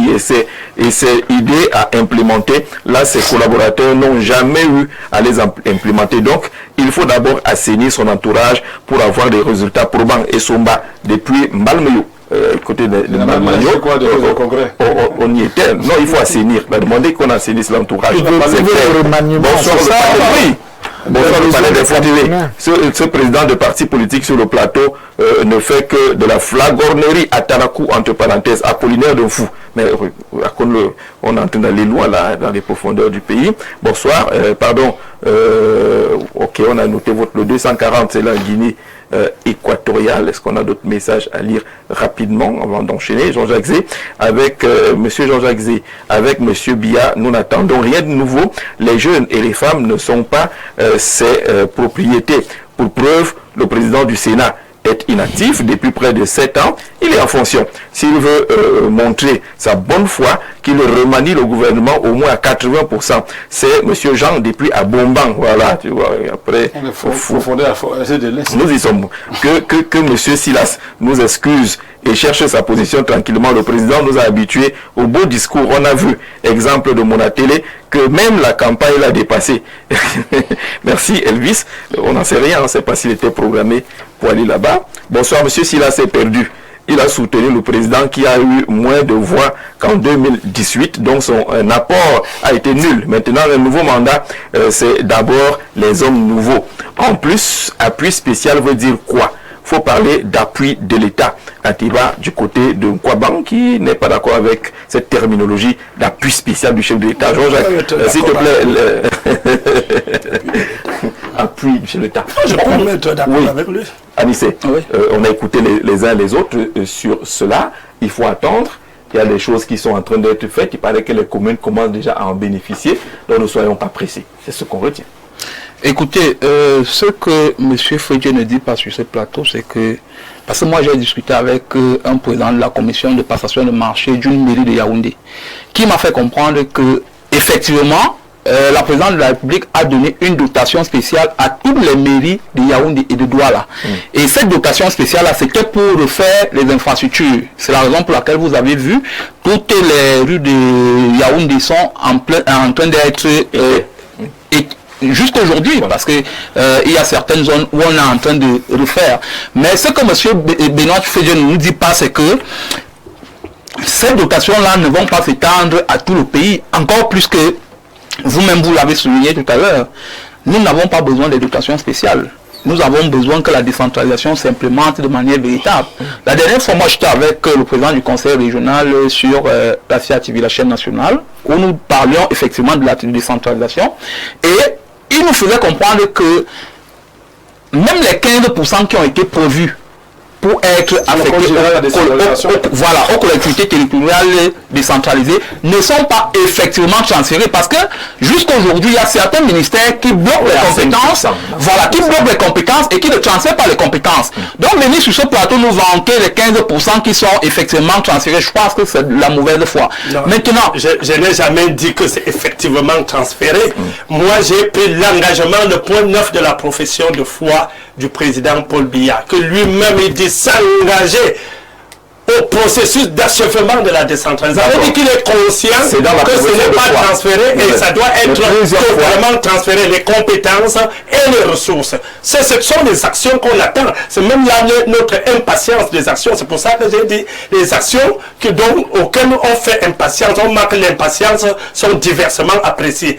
Certains apprécient tout simplement sur le changement de tête, mais d'autres apprécient sur les réformes même des institutions, sur les réformes qui doivent faire décoller réellement le pays. Alors que les gens le discours des réformes, c'est ça que vous nous donnez en même temps de parler.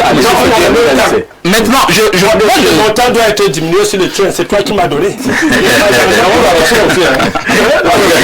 moi, je vais revenir sur le remaniement ministériel.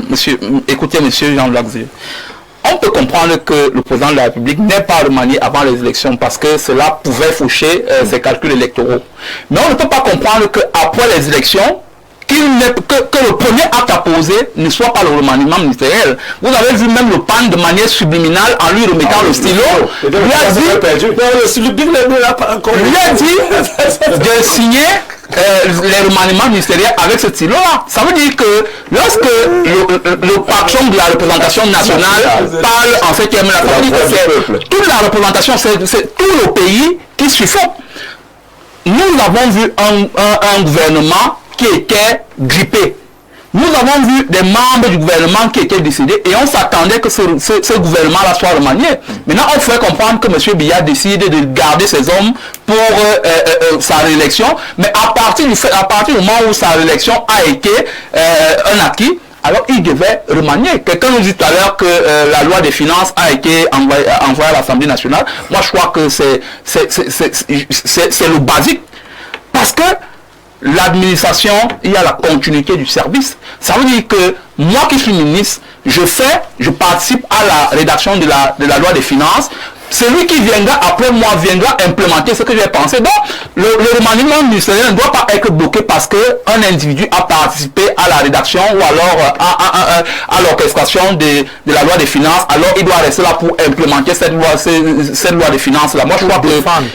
Pour défendre, non, pour implémenter. Pour défendre, il n'est pas obligé de parler seul. il peut parler avec ses conseillers. Voilà, donc les directeurs sont là. Encore plus que ce sont les directeurs d'administration. Voilà. Donc ce n'est pas l'interrogatoire du ministre. Voilà. Pas comme s'il passait un examen en particulier. Voilà. Donc je crois qu'il faut que les Camerounais soient sérieux lorsqu'ils disent certaines choses. Parce que cette élection nous a donné l'occasion de comprendre que certains ministres étaient impopulaires. Vous avez dit tout à l'heure que certains ministres ont été vomis dans leur circonscription. Et il est donc normal que ces ministres-là soient mis à la porte. Et que nous ayons des nouvelles têtes. Pour que véritablement le Camerounais lambda retrouve la sérénité. Pour que le Camerounais lambda comprenne que le président de la République nous a compris.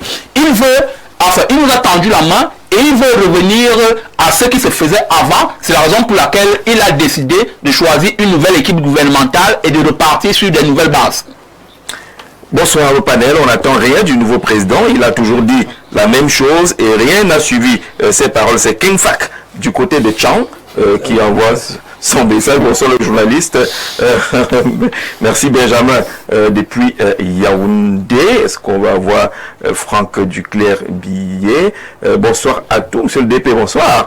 Je pense qu'aujourd'hui, justement, les Camerounais expriment une grande impatience face aux attentes liées aux actions de Paul Biya, président du Cameroun. Le remaniement ministériel évoqué par tous ne viendra pas résoudre tout ce que nous avons comme problème, d'autant plus que nous savons que les mêmes noms reviendront et sera l'outil des fils et amis de président de l'Assemblée nationale. Nous l'a dit, lui, le 6 novembre dernier, qu'il est l'ami de Madame Paul Biya.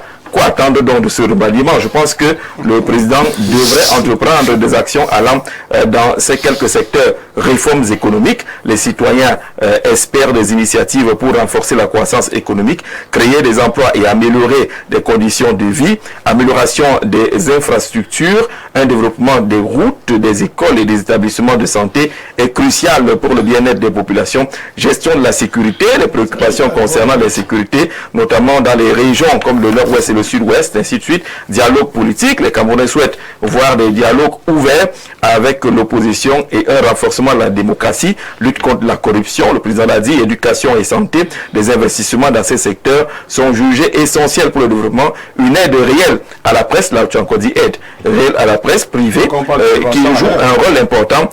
Monsieur le DP Franck Duclerc-Billet, directeur de publication du journal La Tribune Bilingue. Toutes ces réformes-là sont importantes, mais les réformes ne sont pas nouvelles au Cameroun. L'implémentation a toujours fait défaut. Si on va à ces réformes avec les gens qui sont vomis, est-ce qu'on n'est pas en train d'aller vers tout droit vers un mur? Jean-Jacques, je dirais que je vais regarder la chose dans le même angle et dire qu'en certains moments, parfois ce ne sont pas même ces hommes qui font problème, mais c'est la dynamique dont celui qui octroie le pouvoir à ces hommes-là insuffle. Donc les réformes, on en a eu. On peut avoir un nouveau gouvernement, mais si le go n'est pas dans le sens de l'amélioration des conditions de vie des populations, on va toujours dormir dans la même inertie et on va toujours attendre, on va toujours dire il faut un remaniement. Ce sont pas. Mais dans l'échelle de priorité, on devrait commencer par quoi? Dans l'échelle de priorité, je pense dans l'échelle de priorité. Les réformes avec. Oui, les réformes, bien sûr, avec une nouvelle équipe. Ah d'accord. Avec une nouvelle équipe. Une nouvelle équipe et qui prend les demandes, qui te dit ok, au niveau de la pacification du Cameroun, voici ce que nous attendons voir. Voici comment nous voulons voir. Nous ne voulons plus entendre. Il faut qu'on travaille à tel enseigne que les Camerounais se retrouvent tous unis devant cette étoile de notre drapeau tricolore. Et que ces fractions sociales qui ne font que s'aggraver essayent de diminuer. On a également vu le président parler aborder un aspect de la lecture des aspects, enfin je veux dire, des institutions, des réformes institutionnelles. D'accord. On veut également voir à ce niveau-là, on aimerait également voir à ce niveau-là, avec ce nouveau gouvernement, voir comment on travaille, par exemple, à assainir le cas du code électoral, assainir la gestion des partis politiques, à travers à tel enseigne que les Camerounais puissent avantage se sentir à l'aise et ne plus prendre toujours la route de l'étranger. On veut également voir comment on quitte vraiment de cette situation où on voit comment la population souffre à cause du problème de l'absence des infrastructures. C'est inadmissible, après tant de barrages, qu'on parle encore de délestage au Cameroun. Qu'on n'ait pas de route. Que chaque jour on inaugure des cimenteries et que le Camerounais continue à jeter le ciment à 6 000, à 5 000. Quand nous parlons de la problématique du carburant, dites-nous comment nous allons améliorer. Et puis, moi je pense que lorsqu'on parle de projet, à mon avis, des projets, on a appris que lorsqu'on parle de projet, le projet c'est dans la durabilité. Il y a un délai. On ne va pas rester là à dire que pendant tout un septennat, vous allez attendre que ceci là. Donnons-nous des gilets, donnons-nous des jalons. De telle période à telle période, voici ce qu'on peut faire. Le président peut communiquer. Tous les Camerounais ont encore les oreilles ouvertes. Ils veulent comprendre. Ils veulent voir qu'est-ce qui est fait à tel niveau. Vous arrivez au niveau, tout est en cri, tout est grippé. Allez dans les écoles primaires. On dit l'école est gratuite. Mais vous vous rendez compte que même dans le très fond chez moi, quelqu'un paye une villageoise paye pratiquement à 35, 40 000, 50 000 francs à l'école maternelle. Soyons sérieux. Pour un président qui a dit que l'école est gratuite. Allons voir dans les lycées comment ça fonctionne. Allons voir le système des APE dans les lycées. Ça fonctionne à tous les sens. C'est-à-dire, c'est devenu un gâteau où chacun peut se tailler à mesure autant que ça peut. Donc je pense que c'est un moment, il faudrait que, en prenant ces réformes-là, qu'on ait des hommes qui vont évidemment comprendre et qui disent à ces hommes qu'effectivement, voilà la dynamique dans laquelle on veut partir. On ne peut pas aller, vous ne pouvez pas diriger les troupes sans donner des instructions. On va combien d'années aujourd'hui sans qu'on ait jamais entendu parler d'un conseil de cabinet dans ce pays? Dans ce pays, tout chacun peut décider de faire ce qu'il veut. Ce n'est pas ça. Ce n'est pas ça. Je pense que lorsqu'on a un capitaine qui dirige, voilà, on va à tel niveau, voilà l'objectif à atteindre, voilà les réformes, et voilà ce qu'on veut. D'accord. De façon concrète, voilà les actions que les Camerounais attendent, au-delà des hommes qui seront là. Bonsoir à vous, c'est juste une question. Pourquoi vous êtes trop pressé comme ça? On ne peut pas enlever la porte pour mettre la fenêtre. Il faut que le président prenne son temps. Il faut savoir que le président observe beaucoup et parle peu. C'est signé André Aïssi Bizio de Pintuy. Est-ce que ce n'est justement pas ça qui dérange? Léonard gagne les Camerounais. Bonsoir le plateau. La fixette pathologique qui est affichée à l'égard des impatiences des uns et des autres est superficielle et d'ailleurs superflue. Quand on sait que 4 millions d'électeurs potentiels ne se sont pas exprimés, vous évoquez avec un tel barnum, quelle impatience. Ceux qui ne participent pas à la vie civique et citoyenne de la nation passent plus de temps à se poser. On juge des élégances qu'à démontrer leur engagement pour un changement véritable en participant au processus électoral. Didier, le processus électoral est clos. On n'a pas dit que c'est même les 4 millions là qui sont impatients, encore que il faut lire également ces 4 millions-là. Bonsoir, J à ton panel. Certes, nous avons un nouveau président, mais il nous faut un nouveau gouvernement. Et concernant le discours du président, ceux qui l'ont écrit l'ont fait à leur faveur pour se maintenir. Doctorat et école normale supérieure, par exemple. Thomas depuis voilà. Non, c'est le ministre. C'est le même département ministériel là. D'accord, et Camerounais. Monsieur Soumoussi sur ce plateau. Bonsoir Jean-Jacques. Les Camerounais attendent aujourd'hui des actes forts de la part du président Paul Biya. Après plusieurs décennies au pouvoir, l'impatience grandit face aux défis persistants, amélioration des conditions de vie, lutte contre la corruption, modernisation des infrastructures et surtout une gouvernance plus proche des citoyens. Beaucoup espèrent des réformes concrètes qui redonnent confiance et ouvrent des perspectives pour la jeunesse. À mon sens, il est temps que le chef de l'État privilégie les décisions rapides et visibles, car le peuple ne se contente plus de promesses. Les Camerounais veulent des résultats tangibles et leur impatience traduit une volonté de changement profond. Maté Ilias depuis Yaoundé. Bonsoir. Monsieur, je vis dans un pays où il y a un changement à la tête de l'État et le président Oligui a gardé les mêmes ministres et la même personne dans son cabinet, mais on a vu des choses changer. Donc c'est Biya le problème. Et une question aux représentants du RDPC, quel est le bilan de Biya de ces précédentes années? Est-ce que c'est le moment, la campagne électorale était là? Rien ne va changer, le Cameroun va mal, et il nous faut savoir que tout va bien. Ils nous font savoir que tout va bien, alors on attend tout et on tout refuser. Et on nous refuse tout. Et on refuse de répondre aux questions d'IA depuis Maroua. le président a-t-il encore la capacité de faire des réformes profondes? Je doute fort. Il est entouré de personnes qui ont la boulimie du pouvoir sans empathie pour le peuple. Donc il n'y a rien de particulier à attendre de lui. Cyril, du côté de Douala, entièrement pessimiste. Le gouvernement que nous attendons sera signé. Seulement, il y a des gouvernements majoritaires d'union nationale ou de coalition. Et tout cela nécessite des consultations. À l'issue de ces consultations, nous aurons ce que nous attendons. Dieudonné et Boko. Peut-être qu'ils pensent que c'est le temps de consultation. Non, mais je crois que... il aurait pu faire ça avant. Non, je pense que je peux même entrer par là. Pour vous dire, j'ai dit tout à l'heure que c'est jeudi le 6 novembre que Paul Biya a pris fonction. Et c'est jusqu'au 27. Non, écoutez, comparaison n'est pas raison. Comparaison n'est pas raison. Chaque pays a son histoire et ses spécificités. Bon, voilà, donc nous sommes au Cameroun. Alors, et c'est le 27 octobre, quelques jours à l'avance, qu'il a été proclamé élu. Ok. Alors, vous le savez autant que moi. Non, ce qu'on sait, quand on va l'élection. Non, je voudrais vous dire ceci. On sait qui sera ministre de l'Éducation. On sait ce qui... C'est pas du tout. Dans la démocratie moderne, pas du tout. Il n'y a pas un Ça, n'importons pas. N'importons pas pour les autres. On a dit pas Basco, mais vous prenez les exemples là où ça vous arrange. On ne dit pas le cas. Sinon, tout de suite, là, quelqu'un vient de vous donner l'exemple que... Tout à l'heure, quelqu'un vient de vous donner l'exemple que dans son pays, le président est reparti avec les mêmes hommes. Pourquoi vous le dites? Olivier est là depuis combien de temps? Non, il est là depuis combien de temps? Et ces ministres sont là depuis combien de temps? Soyons un peu sérieux, on s'écoute. Je dis bien ceci, c'est très simple. Pour nommer quelqu'un, donner la charge d'un département ministériel à un citoyen.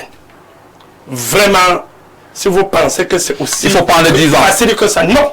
Je vous le dis, appelez même 10 ans. Mais contrairement aussi à ce que vous ne savez pas, écoutez-moi, il faut quand même que nous sommes là pour édifier les Camerounais. Nous sommes là pour édifier les Camerounais. J'ai dit une chose, je me reprends. Oui. Il n'y a que 5 jours que le président a prêté serment. Je dis 5 jours. Et si nous entrons dans la démarche normale des nominations, si vous avez un ami, un frère ministre, il peut vous le dire. On ne surprend pas quelqu'un avec un poste ministériel. Ils sont tous consultés. Ça se pense à et vous-même vous pensez, vous parlez de la légalité, vous parlez, n'est-ce pas, de la légitimité. Vous pensez un Paul Biya s'asseoir avant d'entrer en fonction, demander d'appeler quelqu'un pour consulter? Oui. Non, ça sera anormal. Pourquoi? Ça sera anormal. Pourquoi? C'est quand vous prenez fonction que vous avez la légitimité et la légalité nécessaire pour agir. J'ai besoin de toi. Non. Viens avec... Écoutez, je dis bien ceci. C'est compliqué. Ça, si nous admettons même qu'il consulte même 3 par jour. Donc vous voulez dire que Paul Biya est arrivé là, sans avoir pensé son gouvernement. Monsieur Jean-José, vous pouvez penser. Vous le dites, vous pouvez penser parce qu'il était là. Vous pouvez penser. Mais confier un poste ministériel, c'est quelque chose qu'on change même à la dernière minute. Qui change? Il peut arriver qu'on change. Oui. Donc moi je dis, donc sans entrer trop dans les détails, moi je suis en train de dire, ce qui est sûr, c'est que gardez vos transistors ouverts tous les 17 heures. Vous suivez. Ah, mais ce qui est sûr, c'est que il doit avoir le changement du gouvernement. Il doit avoir un grand balayage ou un grand mixage, quel que soit le cas. Et je suis allé dans une de mes tribunes, j'ai même évoqué un fait que les gens prennent ça à la tête. C'est pas seulement, il y a des consultations qui vont au-delà du RDPC et qui vont même vers l'opposition, vers la société civile. Et moi je vous ai dit, cet ensemble-là, ce n'est pas en 2 jours, en 3 jours. On le fait. Et moi je dis, non, la force de l'expérience n'est pas de créer un bâton magique qui va sortir tout le gouvernement en un jour. Ce n'est pas de l'amusement. Nous sommes en train de parler du gouvernement d'un pays qui va accompagner le chef de l'État à répondre à vos aspirations, qui va lui permettre de poser les jalons de ce qu'il vous a présenté en ce mandat. Vous croyons que au point zéro maintenant. Il n'est pas au point zéro parce que nous avons parlé des actions et nous avons cité des actions qui sont en train d'être menées. Il est sorti et devant le Parlement, il vous a dit l'ordre va régner. Et je crois que jusque-là, que ce soit le transport, tout était en rabais. Et tout a recommencé. Ça fait partie des actions dont n'oubliez pas. Ce n'est pas parce qu'il n'a pas encore changé de gouvernement que vous pensez qu'il dort, il ne fait rien.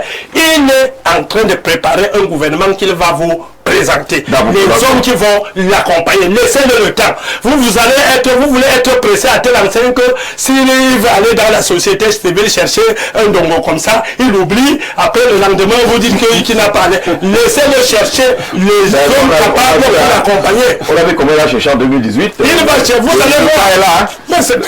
On a laissé, on n'a pas fait de pression. En 2018, on a laissé, il a choisi. Il va choisir. Il va vous donner un...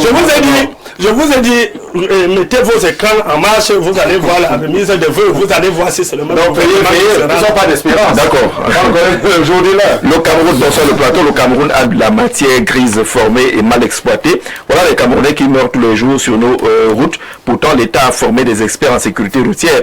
On attend que le président regarde aussi ce secteur qui est la 3e cause des décès au Cameroun. Nous, experts en sécurité routière, sommes prêts à servir notre beau pays. Voilà les propositions qui viennent. C'est le temps d'aller au mercato. Bonsoir à tous.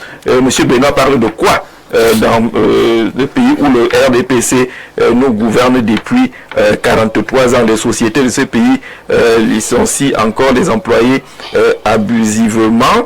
C'est monsieur... monsieur parle de quoi? Et tu veux parler, on va te plaire, Vincent, de Yaoundé, sans la colère dans ton intervention. Bonsoir, M. Zé, et à tes invités aussi. Rien ne va changer, nous sommes habitués avec le même système, qu'ils fassent du Cameroun ce qu'ils veulent. Voilà, donc on va pousser quelqu'un à jeter l'éponge qui n'attend même plus rien. Bonsoir, mon voisin de Mkwabang, M. Soum, moi je suis d'accord avec vous. Thérèse, depuis Garaboulaye, tu vois, que tu as le soutien. Bien sûr. C'est son voisin, c'est normal. Il faut voler ce coup du voisin. Votre voisine Thérèse vous salue. Il faut combien de jours pour nommer un premier ministre? Mon frère, tu peux donner la question à qui? Mesdames, monsieur Soum. Monsieur Soum, monsieur, il faut dire que c'est compliqué. Bonsoir. Les zones libres seront-ils concernés vu la pension que ces derniers payent pour leur formation? Le président est-il au courant de cette arnaque? École normale supérieure de Maroua, 150 000, ailleurs 250 000 et 300 000. Resteront-ils au quartier après leur formation? Voilà les questions fondamentales. On a relancé les concours, mais il y a des auditeurs libres qui sont là depuis et qui se posent des questions. Le président avait dit que ses collaborateurs sont laxistes et on fait toujours des consultations depuis là. Point d'interrogation, alors qu'il a fait le constat de ce laxisme-là. Jean-Jacques, nous sommes fatigués d'attendre le président. Il doit impérativement agir. La vie coûte de plus en plus cher, qu'il nous trompe même avec un premier petit geste. Antoine Vundi, on dit même un petit geste, un geste de geste.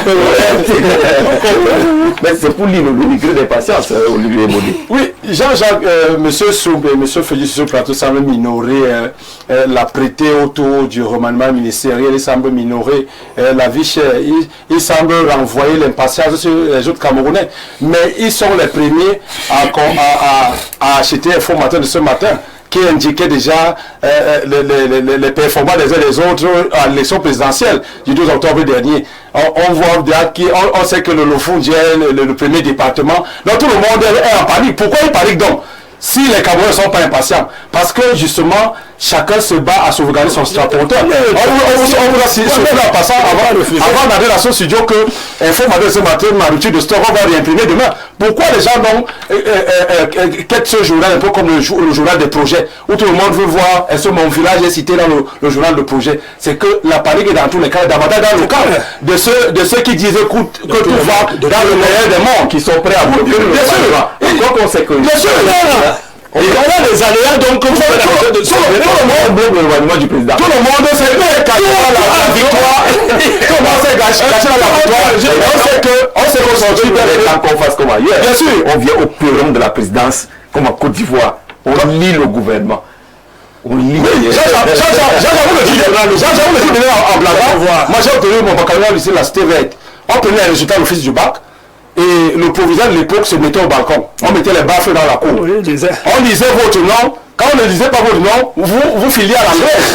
Donc, à un moment donné, il faut ça. Il faut ça, qu'on dise que ce soir-là, on surprend là, que le téléphone arabe fonctionne et que les gens parlent à la table. Pourquoi les gens n'ont panique? C'est parce que les gars veulent préserver leurs intérêts. Ils disent que non, ça va dans le meilleur des mondes. Parce que si on écoute Monsieur Sim sur ce plateau, le sentiment que nous sommes arrivés au Cameroun hier.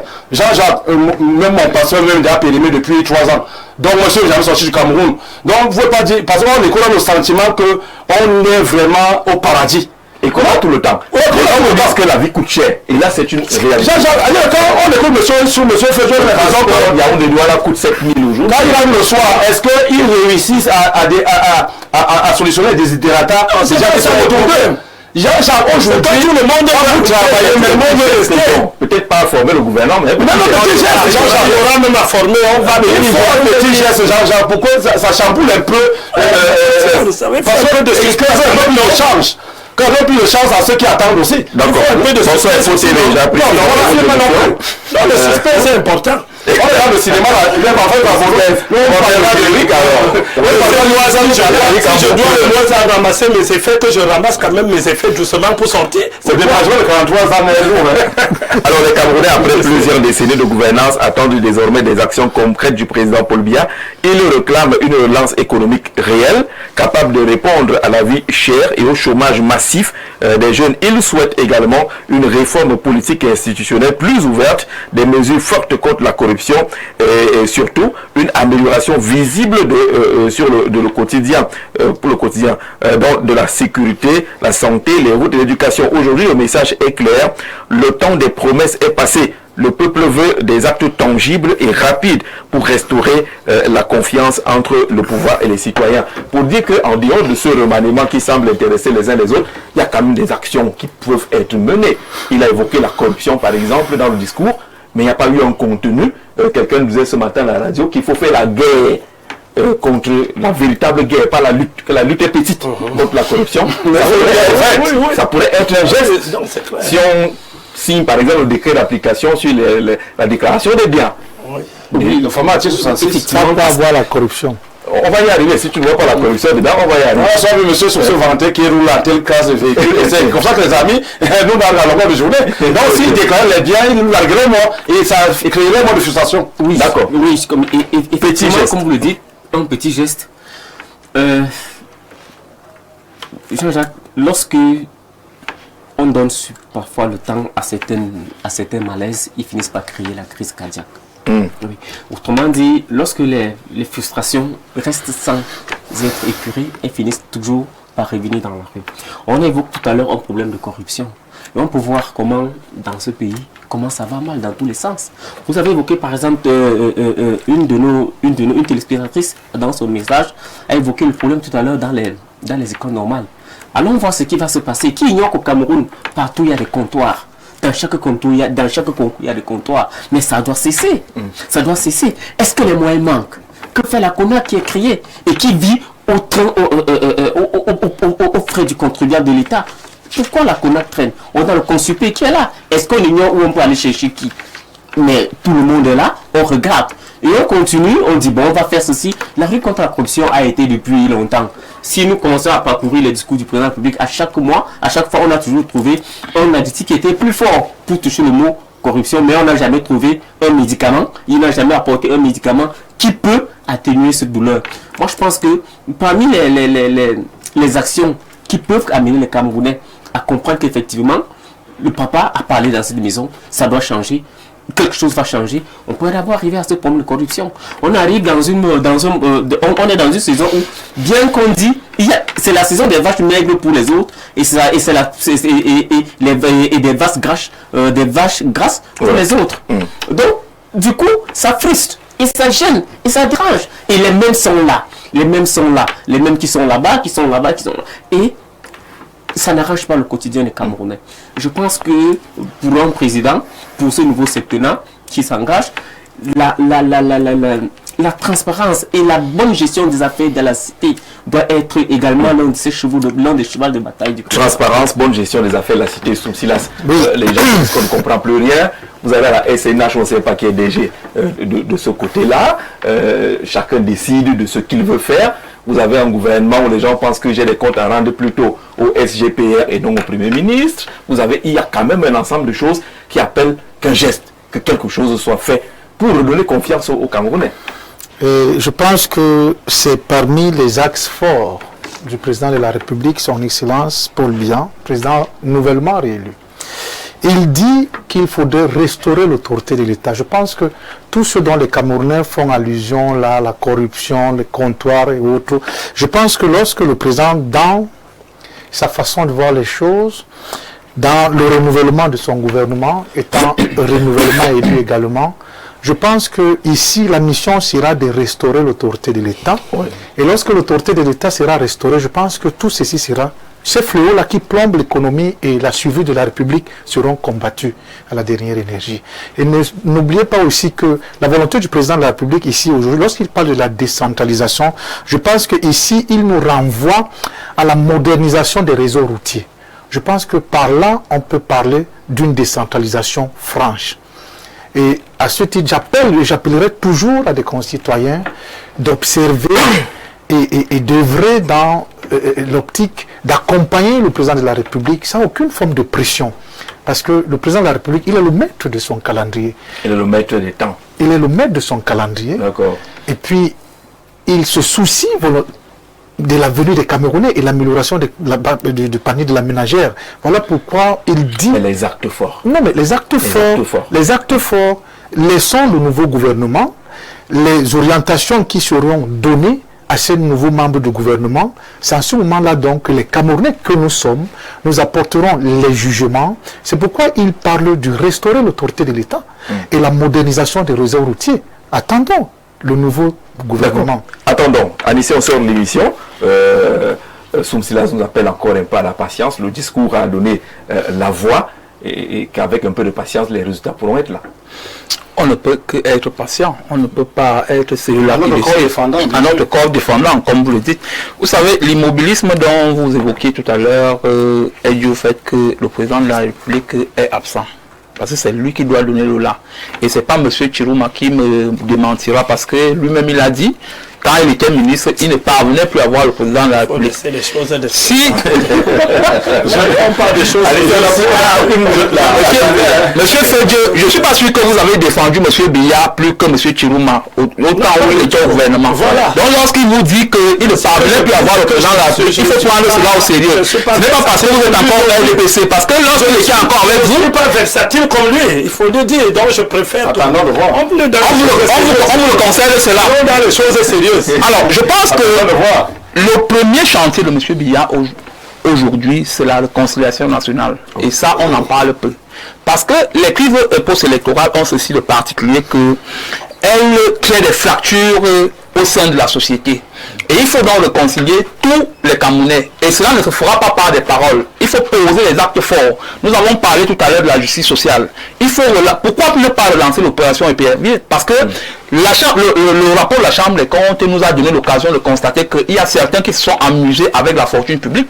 Alors il faut clarifier cela devant les institutions pour répondre de leurs actes. Et c'est en faisant des actes comme ça, en posant des actes comme cela que le Camerounais lambda verra que le président de la République a la volonté de changer les choses. Le président de la République a la volonté de tendre véritablement la main aux pauvres Camerounais pour qu'ensemble nous construisions le pays. D'accord, merci. On sort de l'émission. Nous avons vraiment besoin d'un petit geste, comme le disait un copanéliste. La jeunesse a besoin de ça pour espérer. Il pourrait commencer par les docteurs qui ont grévé récemment à multiples reprises. Pourquoi pas par un recrutement massif docteur. D'accord, on comprend, c'est la famille Ngozak depuis EDA. D'autres ajoutent que on n'a pas besoin d'un nouveau gouvernement pour envoyer les gens à la retraite.